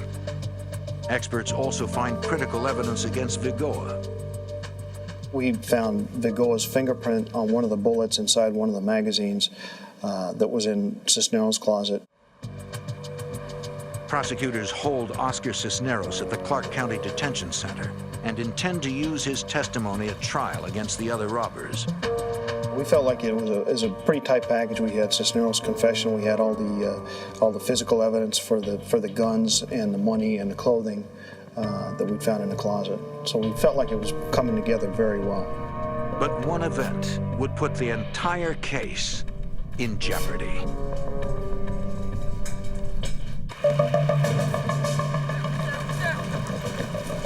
In Las Vegas, investigators have arrested 3 men connected to a violent robbery group. The leader, Jose Vigoa, his brother-in-law, Pedro Duarte, and Oscar Cisneros, who confessed everything to federal agents and implicated a 4th man, Luis Suarez, in the robberies. But on October 7th, 2000, The case weakens when Cisneros hangs himself in his cell. FBI Special Agent Richard Beasley. We learned later from the officers who investigated the suicide at the detention center that Vigoa had been sending messages up to Cisneros to do the right thing. I think that Cisneros didn't want to put his family through any more problems, and he just didn't want to deal with it, so he took the easy way out and killed himself. When Cisneros dies, his confession dies with him, since it would be inadmissible in court. The prosecution team turns to forensic science to tie the other robbers to the crime. DNA evidence from the recovered water bottle and ski masks links Vigoa, Duarte, and Suarez to the crimes. The blood evidence recovered belonged to the now deceased Cisneros. While prosecutors prepare for trial, agents track down the remaining gunman, Luis Suarez, who fled Las Vegas and is hiding in Florida.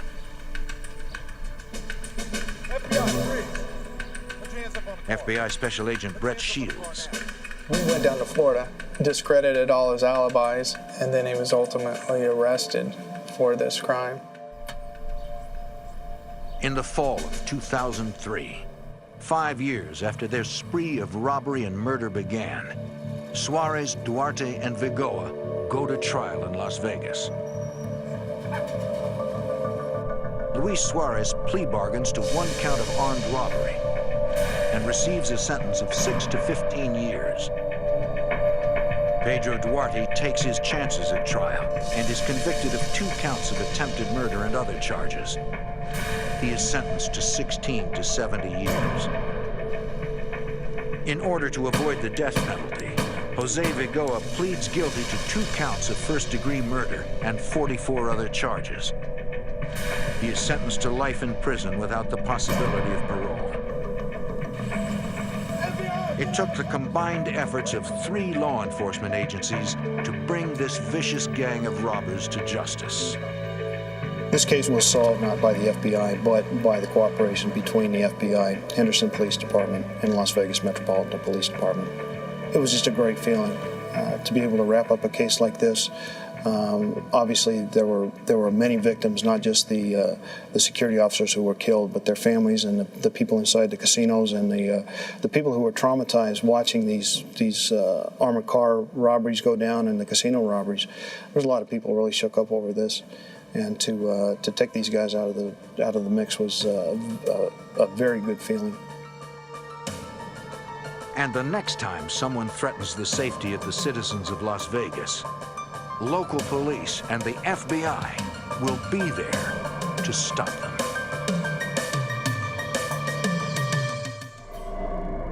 A prominent couple, respected in the community, are stabbed to death in their own home. Nothing about the case makes sense. Not the crime scene, the motive, or even the forensic evidence. Stabbing is a personal crime. There's often a relationship between the victim and the killer. A task force of agents and police quickly learn nothing about this case is usual.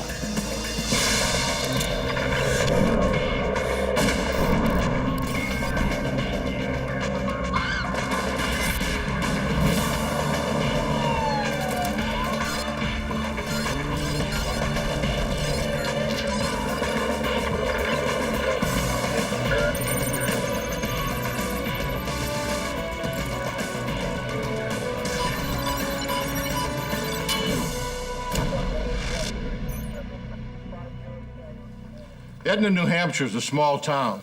It's the kind of place where people trust their neighbors and leave their doors unlocked. A double murder shattered that trust and left the entire community terrified. I'm Jim Kallstrom, former head of the FBI's New York office. The FBI and local police work day and night trying to find a motive for the brutal crime.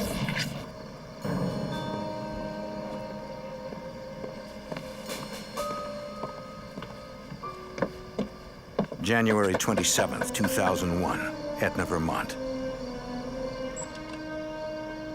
Hello? At 6:30 p.m., Carol Johnson stops by the home of her friends Suzanne and Half Zantop. Carol's supposed to have dinner with the couple. Suzanne? It's not like them to forget a dinner engagement. I'm here. Anybody home? In the study, she makes a gruesome discovery. The room is in shambles. The friends are on the floor. Blood is everywhere.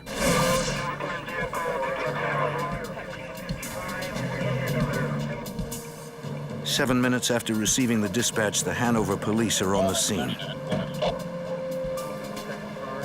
Eric Bates is a detective with the Hanover Police Department. And I went into the door. By the time I got there, some of the information had been relayed as to the nature of what had happened. That there were at least 2 bodies. Carol tells police that the victims were both prominent professors at nearby Dartmouth College. Half Zantop was an earth sciences professor. His wife Suzanne was the chair of the German Studies program. Carol is their colleague. They'd invited her for dinner at 6:30 that evening. Great, good to see you guys. See you tonight.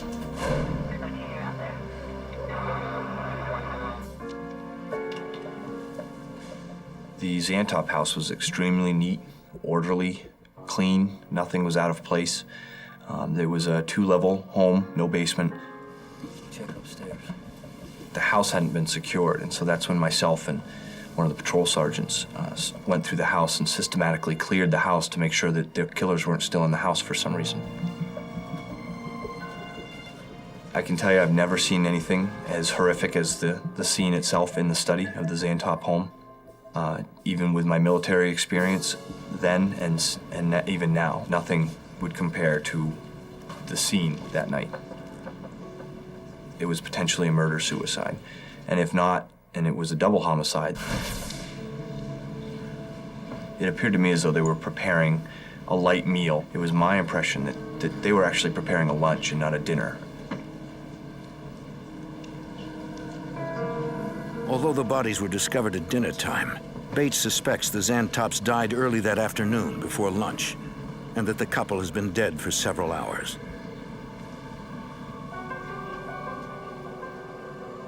There was so many valuables in that house that we wouldn't have even begun to know what was missing.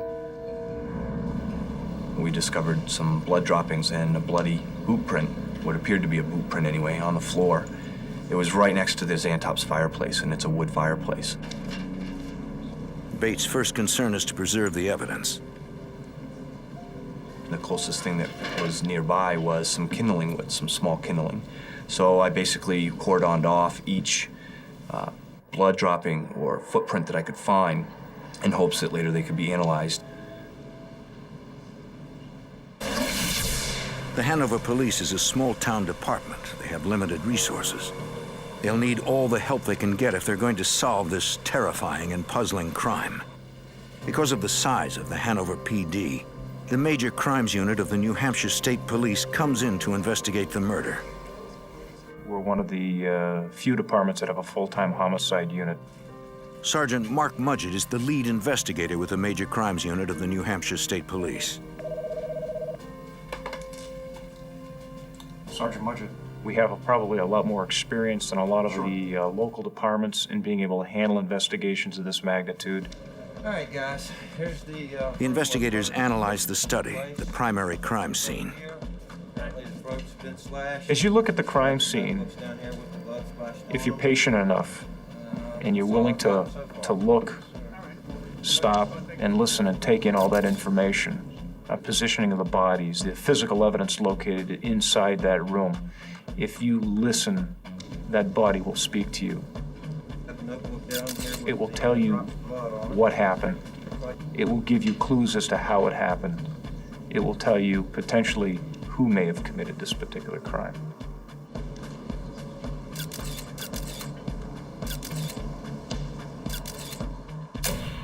Suzanne Zantop's body was lying near the door of the study. Her husband's body was further in the room.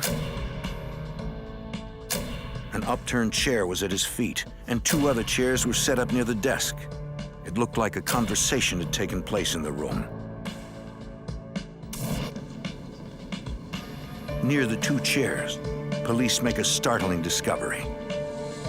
Got something under here. As we started to process the inside of the study area, we immediately came across 2 black tactical-style knife sheaths. These knife sheaths were approximately 9 to 10 inches in length. Both of them were identical. Police assume the missing knives were used to kill the Zantops.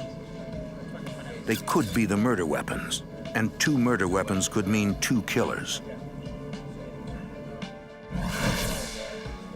In the living room, they follow the blood trail leading from the study to the front door.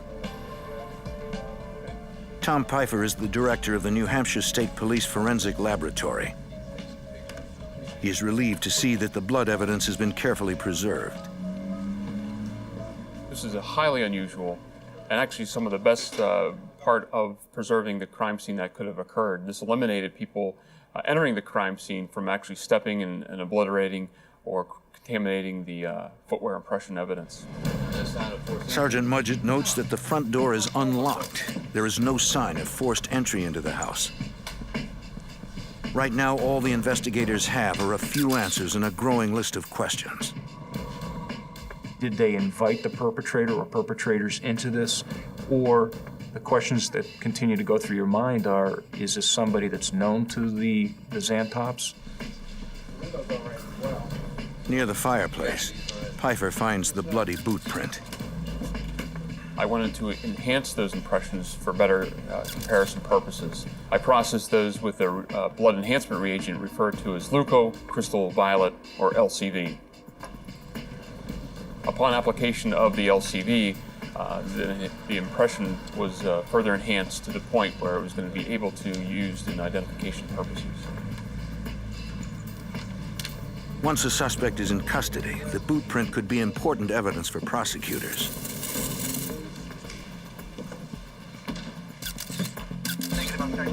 In 2001, Mike Delaney was the Assistant Attorney General for the Homicide Unit of the New Hampshire Attorney General's Office. In New Hampshire, anytime a suspicious death is discovered, there's an immediate notification to prosecutors who are immediately dispatched to the scene to help the investigators with the case. In this case, our victims were loved and esteemed professors from an Ivy League college campus, and that made this case very unique. It was clear that the level of violence that had been inflicted on the Zantops was over and above anything that was necessary for the purpose of carrying out a crime, including a potential killing. In that regard, it had the hallmarks of a crime of passion, of somebody that acted out with a level of violence that was personal in nature. In addition to the unlocked door, the extreme violence of the murders, it appears to be what investigators call overkill, is more evidence that the Zantops might have known their killers.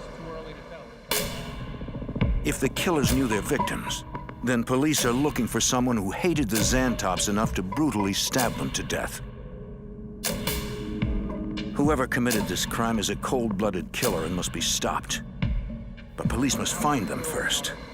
To do that, they need a motive, something to explain this heinous crime. In Etna, Vermont, 2 prominent professors are murdered, stabbed to death in their own home.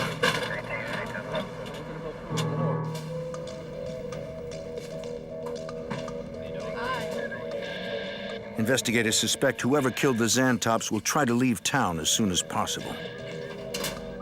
They check the local airport, the bus station, and finally a local cab company. How about that right there? According to the dispatcher, one of the drivers picked up a local college student the night of January 27th. It was late, after midnight. The student was going to Manchester Airport.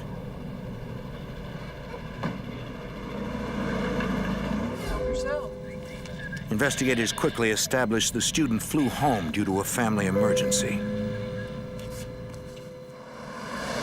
no other leads, they assume the killers either left town by car or are still somewhere in the area. By morning, the double homicide is headline news. The Zantops were prominent citizens. According to the medical examiner's office, wounds on the Zantop's body are consistent with a tactical combat knife. Mark Mudgett is assistant commander of the major crime unit for the New Hampshire State Police.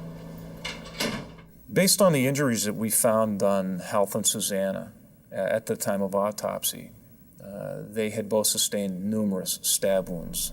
Susanna had been stabbed 11 times and Health had been stabbed 10 times in various portions of their body. Their throats had been cut. Stabbing is a very personal crime. It's not something that you can accomplish at a distance of 12, 13, 14 feet like you can with a firearm. A stabbing is something that's a very personal crime. You have to get up close to the individual to be able to affect the damage that the offender wants to affect on these people. Once again, the evidence suggests the Zantops knew their killers. The knife sheaths are now investigators' best clue to finding them. Tom Pfeiffer is the director of the New Hampshire State Police Forensic Lab. There were fingerprints developed on the back of one of the knife sheaths left in the Zantop study. We then searched those fingerprints through the fingerprint identification system in our laboratory. Investigators searched the NCIS database, comparing fingerprints found on the knife sheaths to a database containing the fingerprints of known offenders. They can't find a match.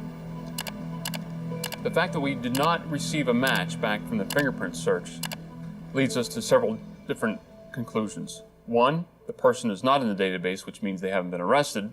Two, the fingerprints were such a quality that was not able to make a match with the computer. Or three, the person could have been arrested, however, the fingerprints, for some reason or another, did not make it into the database. Police turned to their next best clue, a bloody boot print found at the scene. We had to collect all the footwear evidence from everyone that entered the scene. There were about 14 pairs of footwear of personnel that had been into the crime scene. We collected all those pieces of footwear from the neighbors to the EMTs to the medical examiner to our own Attorney General's office. Good impression of that.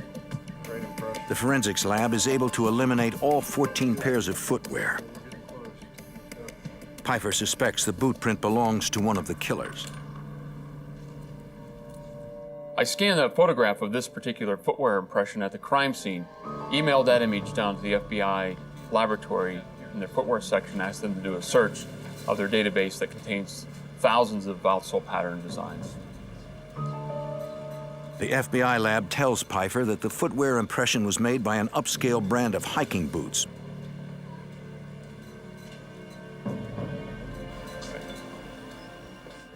It's a good clue, but until investigators have a suspect, it's meaningless. There's an awful lot of information that has to be processed once you take part in processing the crime scene and the physical evidence. That's just one aspect of this investigation, or any investigation. Now you have to start seeking out persons for information. In this case, that was quite a challenge. Everyone knew Huff and Susanna Zantop. They had extensive faculty connections. They had hundreds of students that were in classes with them. Investigators head to the college where the Zantops worked to learn all they can about their victims.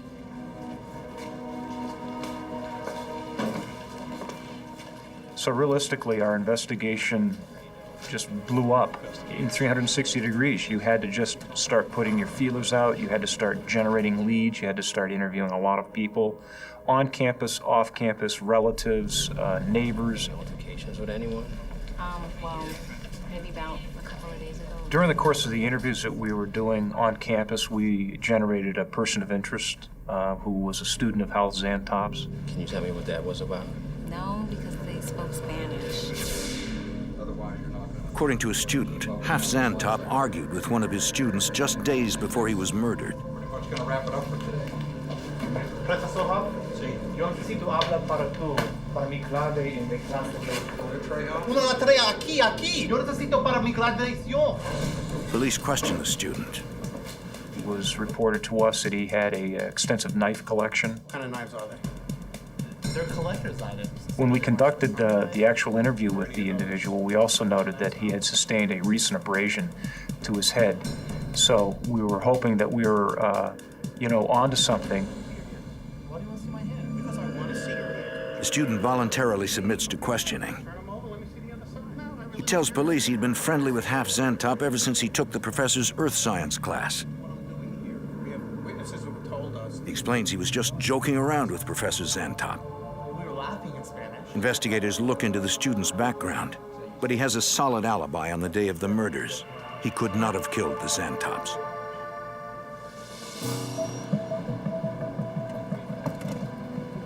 Police also investigate the Zantops' relationships with their colleagues. Popular professors on the campus. On campus, they learn that Half Zantop had recently been given a position instead of another professor. Recently, in the last. We had to travel out to where the gentleman lived in the western part of the United States to interview him because he had come and gone from the Hanover area out about the time that the homicide had occurred or shortly thereafter. The professor's car is impounded. There appear to be bloodstains in the trunk. Analysis reveals that the stains are not blood. According to the owner of the vehicle, they were made by stew that spilled in the trunk.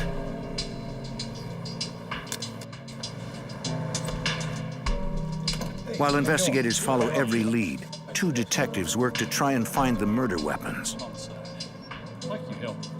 They visit retail stores in the area that specialize in knives. The scabbards that we had, the knife sheaths that we had, were produced for one type of blade, one type of knife. The blade itself is really a paramilitary or a tactical type of tool. Our armed forces use them. A lot of police agencies utilize them. This is not something that is a tool that's going to be used by the average hiker or the average individual. 6 days after the killings, the knife manufacturer supplies New Hampshire authorities with a list of all authorized retailers and distributors in the country, broken down by state. In addition, there are hundreds of dealers nationwide that sell the knives on the internet. Based on the research we did with the manufacturer, we were able to determine that we were going to have to track down approximately 5,000 blades and knives, scabbards, that were produced and distributed worldwide. We didn't have a considerable amount of manpower to be able to do that. The investigators need help and call in the FBI. At the time, Brian Fitzell was a special agent assigned to the Bedford, New Hampshire resident agency of the FBI. Just give me the FBI office. They knew that it would encompass different states and even international because of the nationality of the Zantops. So they knew that they'd be reaching well outside of the New Hampshire borders and wanted us to be able to help with those kind of leads. Along with state and local police, the FBI joins the Hanover Task Force. This was front page news, and consistently the state police, the attorney general, was asking anyone with information, please call. And the volume of leads that were coming in were tremendous. You know, phone calls, people calling in with information. The FBI deploys Rapid Start, a computer system. It is a database designed to track hundreds or even thousands of leads. In any type of investigation, you need to keep your peripheral vision open. You don't want to miss anything. If you're too quick to focus in on one area, you start to disregard other telltale signs or other signs that you may or may not be on the right track. As investigators struggle to make sense of their case, all over the country, media coverage of the case explodes. For law enforcement, the pressure is on to find a pair of brutal killers. In New Hampshire, 2 Ivy League professors have been brutally murdered in their own home. Investigators review the evidence again. But again, it's sloppy. They're trying to determine if the Xantops were targeted. It doesn't appear that they were. A knife is too clumsy a murder weapon for an assassination.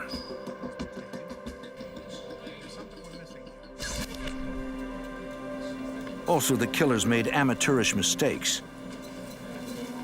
If the murder had been planned, why would they leave behind the knife sheaths, a footprint, and even a fingerprint? Ironically, despite the evidence found at the scene, they're beginning to question whether the Xantops had any connection to their killers at all. Supervisory Special Agent Brian Fitzell. It was looking, as this progressed more and more, that it was not an acquaintance that committed these acts. Investigators can also rule out robbery. According to the initial investigation, nothing was taken from the house. It was a murder scene that didn't match a lot of the known or the experience that most of these investigators have worked many homicides. It didn't fit into their normal model.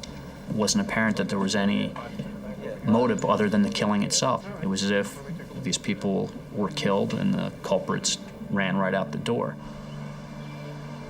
Agents contact the FBI's Critical Incident Response Group in Quantico, Virginia.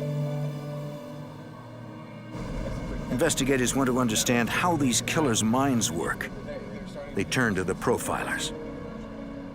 They'll actually see hundreds of homicide cases during a year, and so they actually develop an expertise, and they can see patterns because they see so many cases.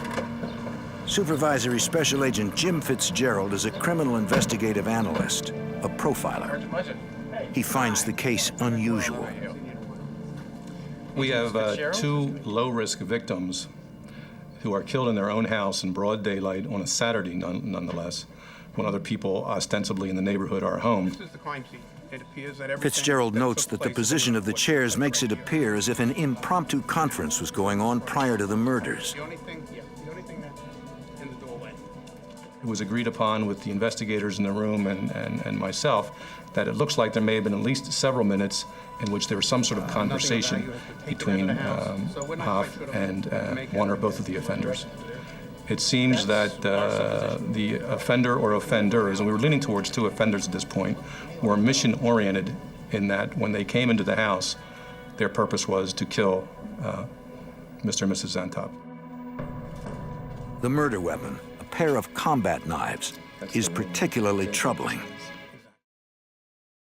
The use of a weapon in a homicide is very significant to your type of offender.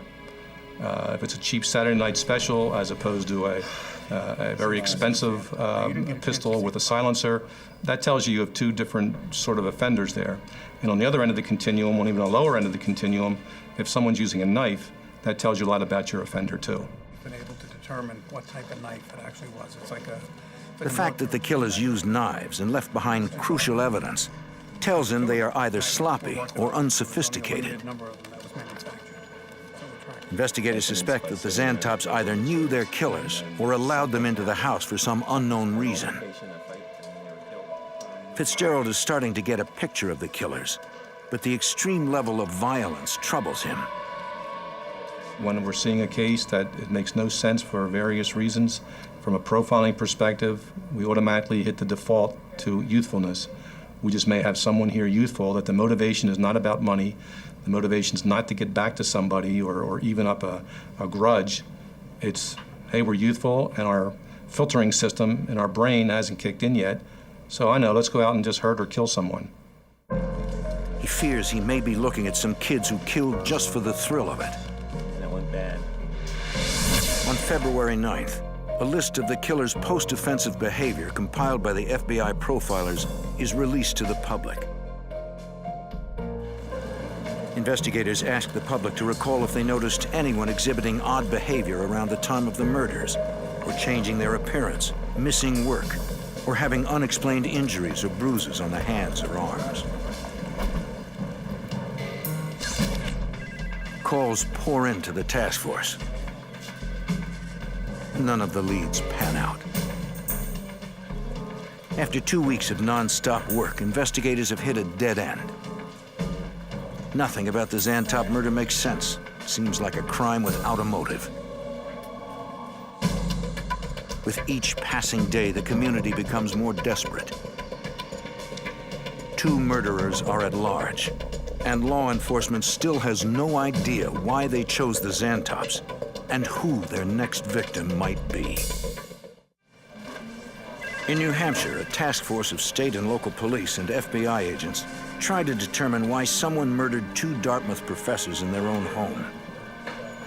There was no discernible motive that we could come up with as to why these people would be killed. Supervisory Special Agent Jim Fitzgerald is an FBI profiler assigned to the FBI's Behavioral Analysis Unit. We were told initially that there was nothing missing from the house. We found out about a week or so later that, in fact, something was missing from the house. Agents learn Half Xantop always carried a wallet, and his wallet has never been recovered. Prior to us learning that the wallet was missing, it almost appeared like a motiveless crime. Now that they know one of the victims' wallets is missing, it changes everything. We said this could be a little bit different now, and this may have been a quote-unquote simple robbery gone very, very bad. Gentlemen, I just have some new information. If the motive was indeed robbery, investigators have only a handful of clues found at the scene. 2 unidentified fingerprints, an unidentified boot print, and 2 empty knife sheaths. The task force focuses on the knife sheaths and finding the murder weapons. There's really a point in an investigation where you provide the behavioral work as much as you can, and then you have to sit back and let the gumshoe work take place. Check this out. Working with the manufacturer, investigators work to track down the sale of 5,000 combat knives all over the country. Okay. This is all the dealers at that point? It's about 5,000 of them. In addition to questioning retail dealers in the area, investigators research dealers who sell combat knives over the internet. On February 14th, they contact an internet retailer in Massachusetts. Supervisory Special Agent Brian Fitzel. 2 of the knives had been purchased by an individual in Vermont within, 20 miles of the crime scene. Bells started going off and flags were raised that we may have a good break here. The purchase of 2 identical combat knives is an extraordinary lead. Investigators follow up immediately. The 2 knives were purchased by a man named James Parker. He lives across the state line in Chelsea, Vermont. Mark Mudgett is assistant commander of the Major Crime Unit for the New Hampshire State Police. When we made the initial contact with the occupants of the home, we were somewhat shocked at the fact that it was purchased by a juvenile. Jimmy!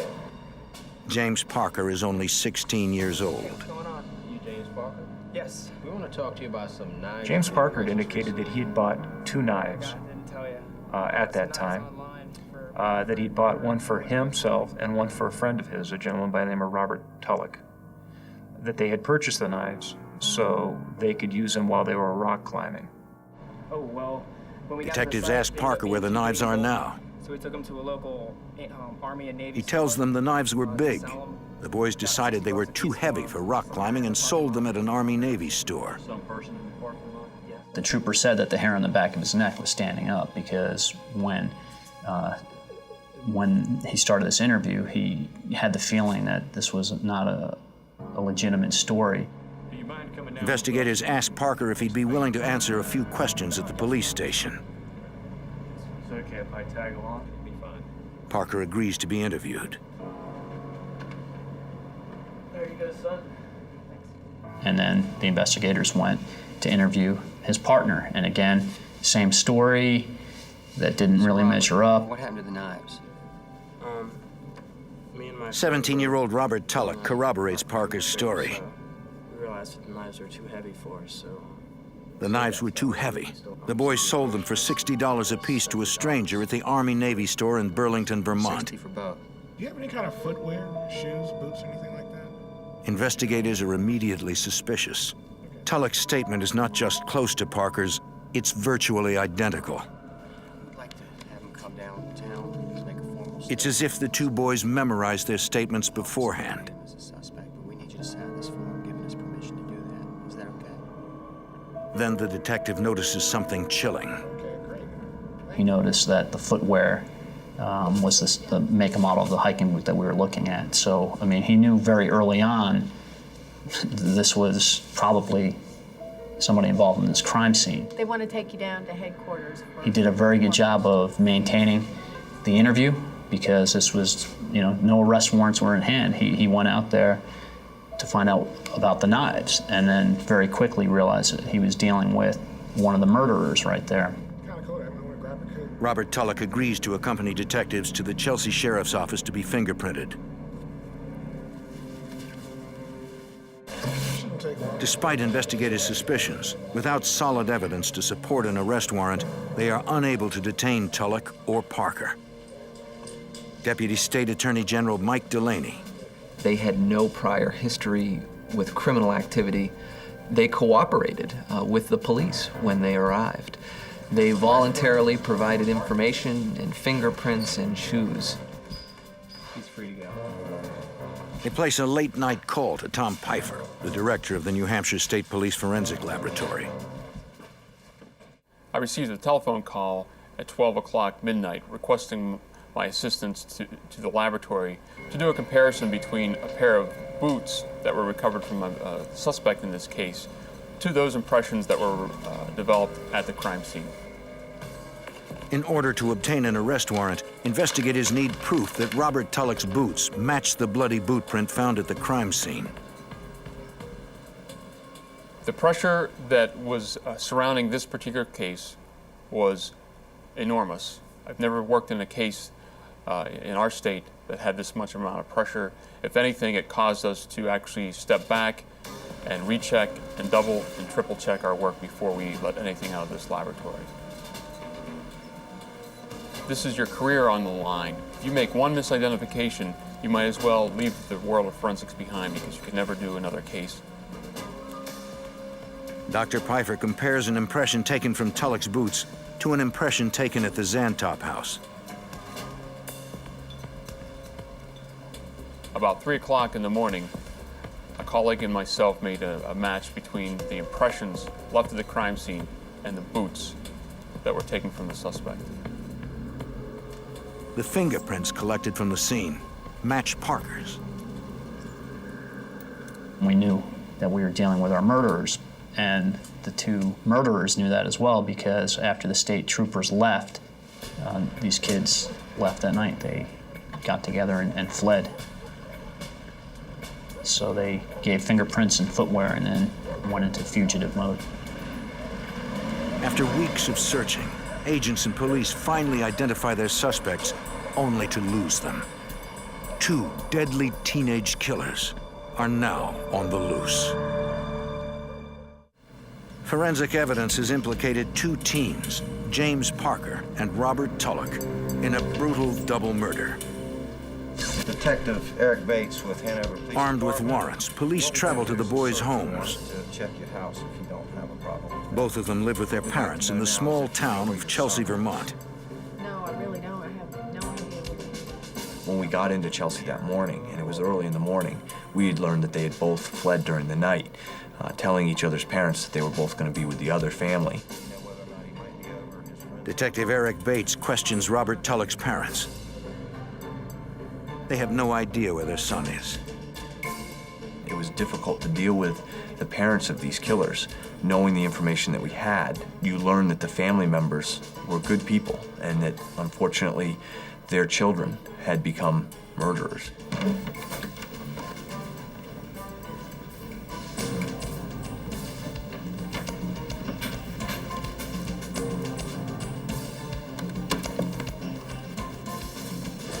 In Tulloch's bedroom, investigators make a crucial discovery.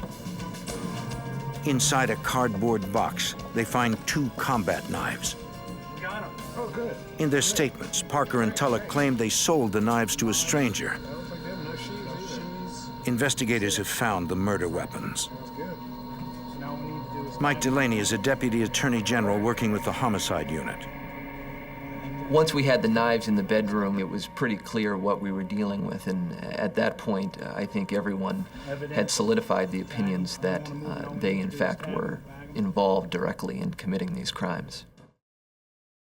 This is where we are. The problem is that Hanover...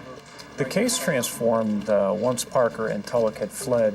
They had shifted gears, basically, from an investigative trying to ferret out who had caused this now to an actual pursuit. The momentum increased, the intensity increased, but it gave us a great deal of satisfaction that we were able to identify who the perpetrators were in this crime. A bolo, or be on the lookout, is issued for two teenage boys driving a silver 1987 Audi.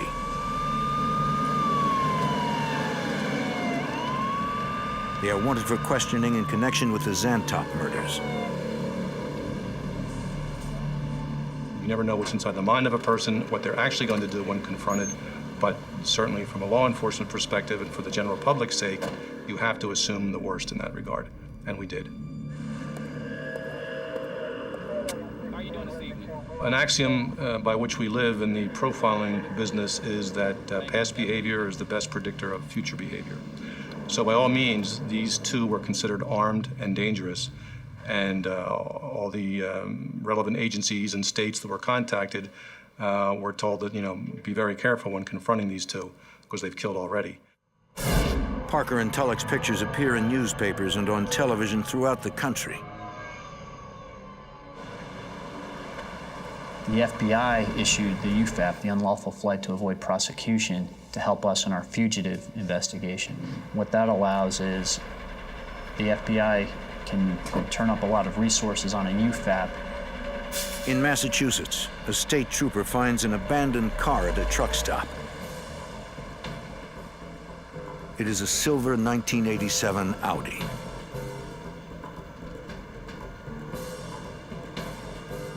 The trooper calls in the license plates. Within minutes, he knows that the car belongs to James Parker.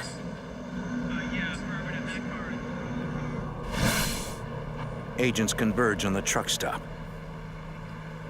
An employee remembers seeing two clean-cut teenage boys asking truckers for a ride to California. They were both looking for rides, I think. According to the truck stop employee, one of the boys had dark hair. He wore it spiked. The other boy was blonde. They called themselves Sam and Tyler. Yeah, that's cool. We were able to effectively narrow the time of our trail to their original leaving of the vehicle in Sturbridge, Massachusetts rest area. In Sturbridge, the two boys hitched a ride with a husband and wife trucking team. They dropped the boys off at another rest stop. To determine what type of truck they left in from there, based on those aggressive application of FBI resources, immediately sending people to these rest areas. The FBI moves fast. They notify trucking companies and dispatchers that the two teenage boys are wanted. They are believed to be armed and dangerous. Authorities learn the two teenage boys might have been spotted at a truck stop in Columbia, New Jersey. According to witnesses, they hitched a ride with another trucker. We were narrowing the chase because as our information was getting better, it was clear to us where we thought they were heading. Agents notify police all over the region that the fugitives seem to be heading west.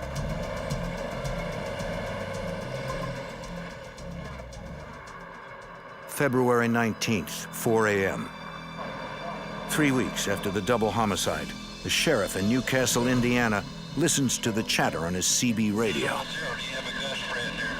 He hears a trucker ask if somebody can give a ride to two boys from New Jersey. They want to go to California. He does not reveal he is a police officer and quickly tells the trucker he'd be happy to give the boys a ride. He instructs the trucker to drop them off at a nearby truck stop. The officer speeds to intercept them. According to the bolo, the suspects are armed and dangerous. Along the way, he calls for backup. He may have found the killers. In Indiana, A sheriff attempts to trap two teenage fugitives at a truck stop. 16-year-old James Parker and 17-year-old Robert Tulloch are both wanted for the brutal slaying of two prominent professors.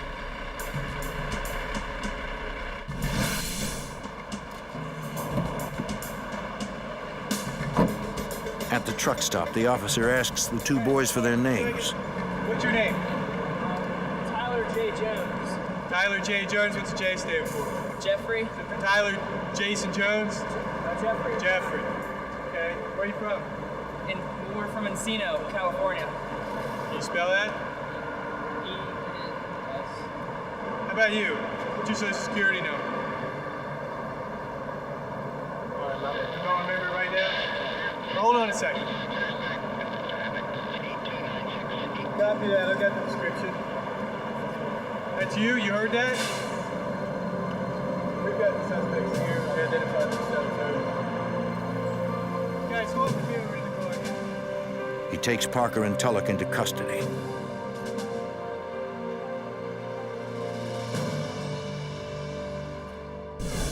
Cooperation and future testimony we're looking at. James Parker was brought back to the state of New Hampshire along with Robert Tulloch. Adult certification hearing was commenced against James Parker, and he was ultimately deemed to stand trial as an adult for the murders of Hal and Susanna Zantop. Just to steal some money. Once he was certified as an adult, Steal cards and credit card information. James Parker's attorneys approached the state of New Hampshire in wanting him to offer testimony against Robert Tulloch. James Parker ended up cooperating with law enforcement and was interviewed extensively by the New Hampshire State Police and the Attorney General's office. James Parker pleads guilty to a reduced charge, accomplice to second-degree murder. Robert Tulloch. In exchange, he agrees to testify against his best friend. He tells police the chilling tale of what happened on the day the Zantops were murdered. Try something.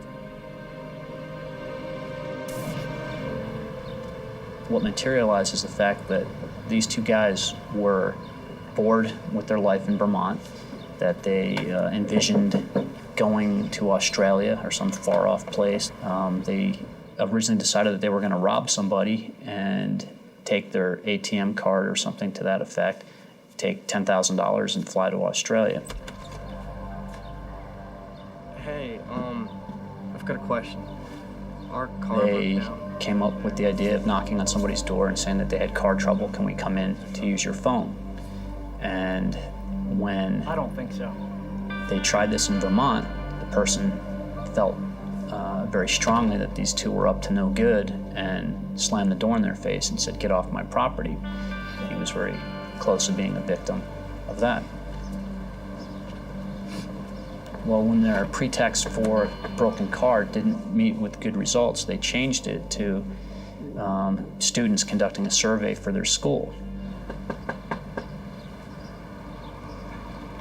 Hey, we were doing a school. So they showed up at the Zantop's house totally at random, and unfortunately, the fact that Hal and Susanna were college professors led them to be very open and trusting of students and invite them into their home.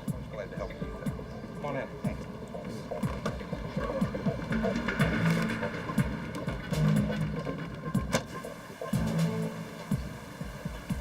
And in the office environment where Hoff was murdered, it was clear that he was sitting at his desk conversing with these two students who were writing their pretend notes and interviewing him, and and then the signal was given to murder him in cold blood right in his office. Suzanne and Half Zantop were teachers. Is your wife the only person in this house? They believed in helping students. Okay. Well, how long have you been married and what do you do? Tragically, their dedication led to their deaths. You know what?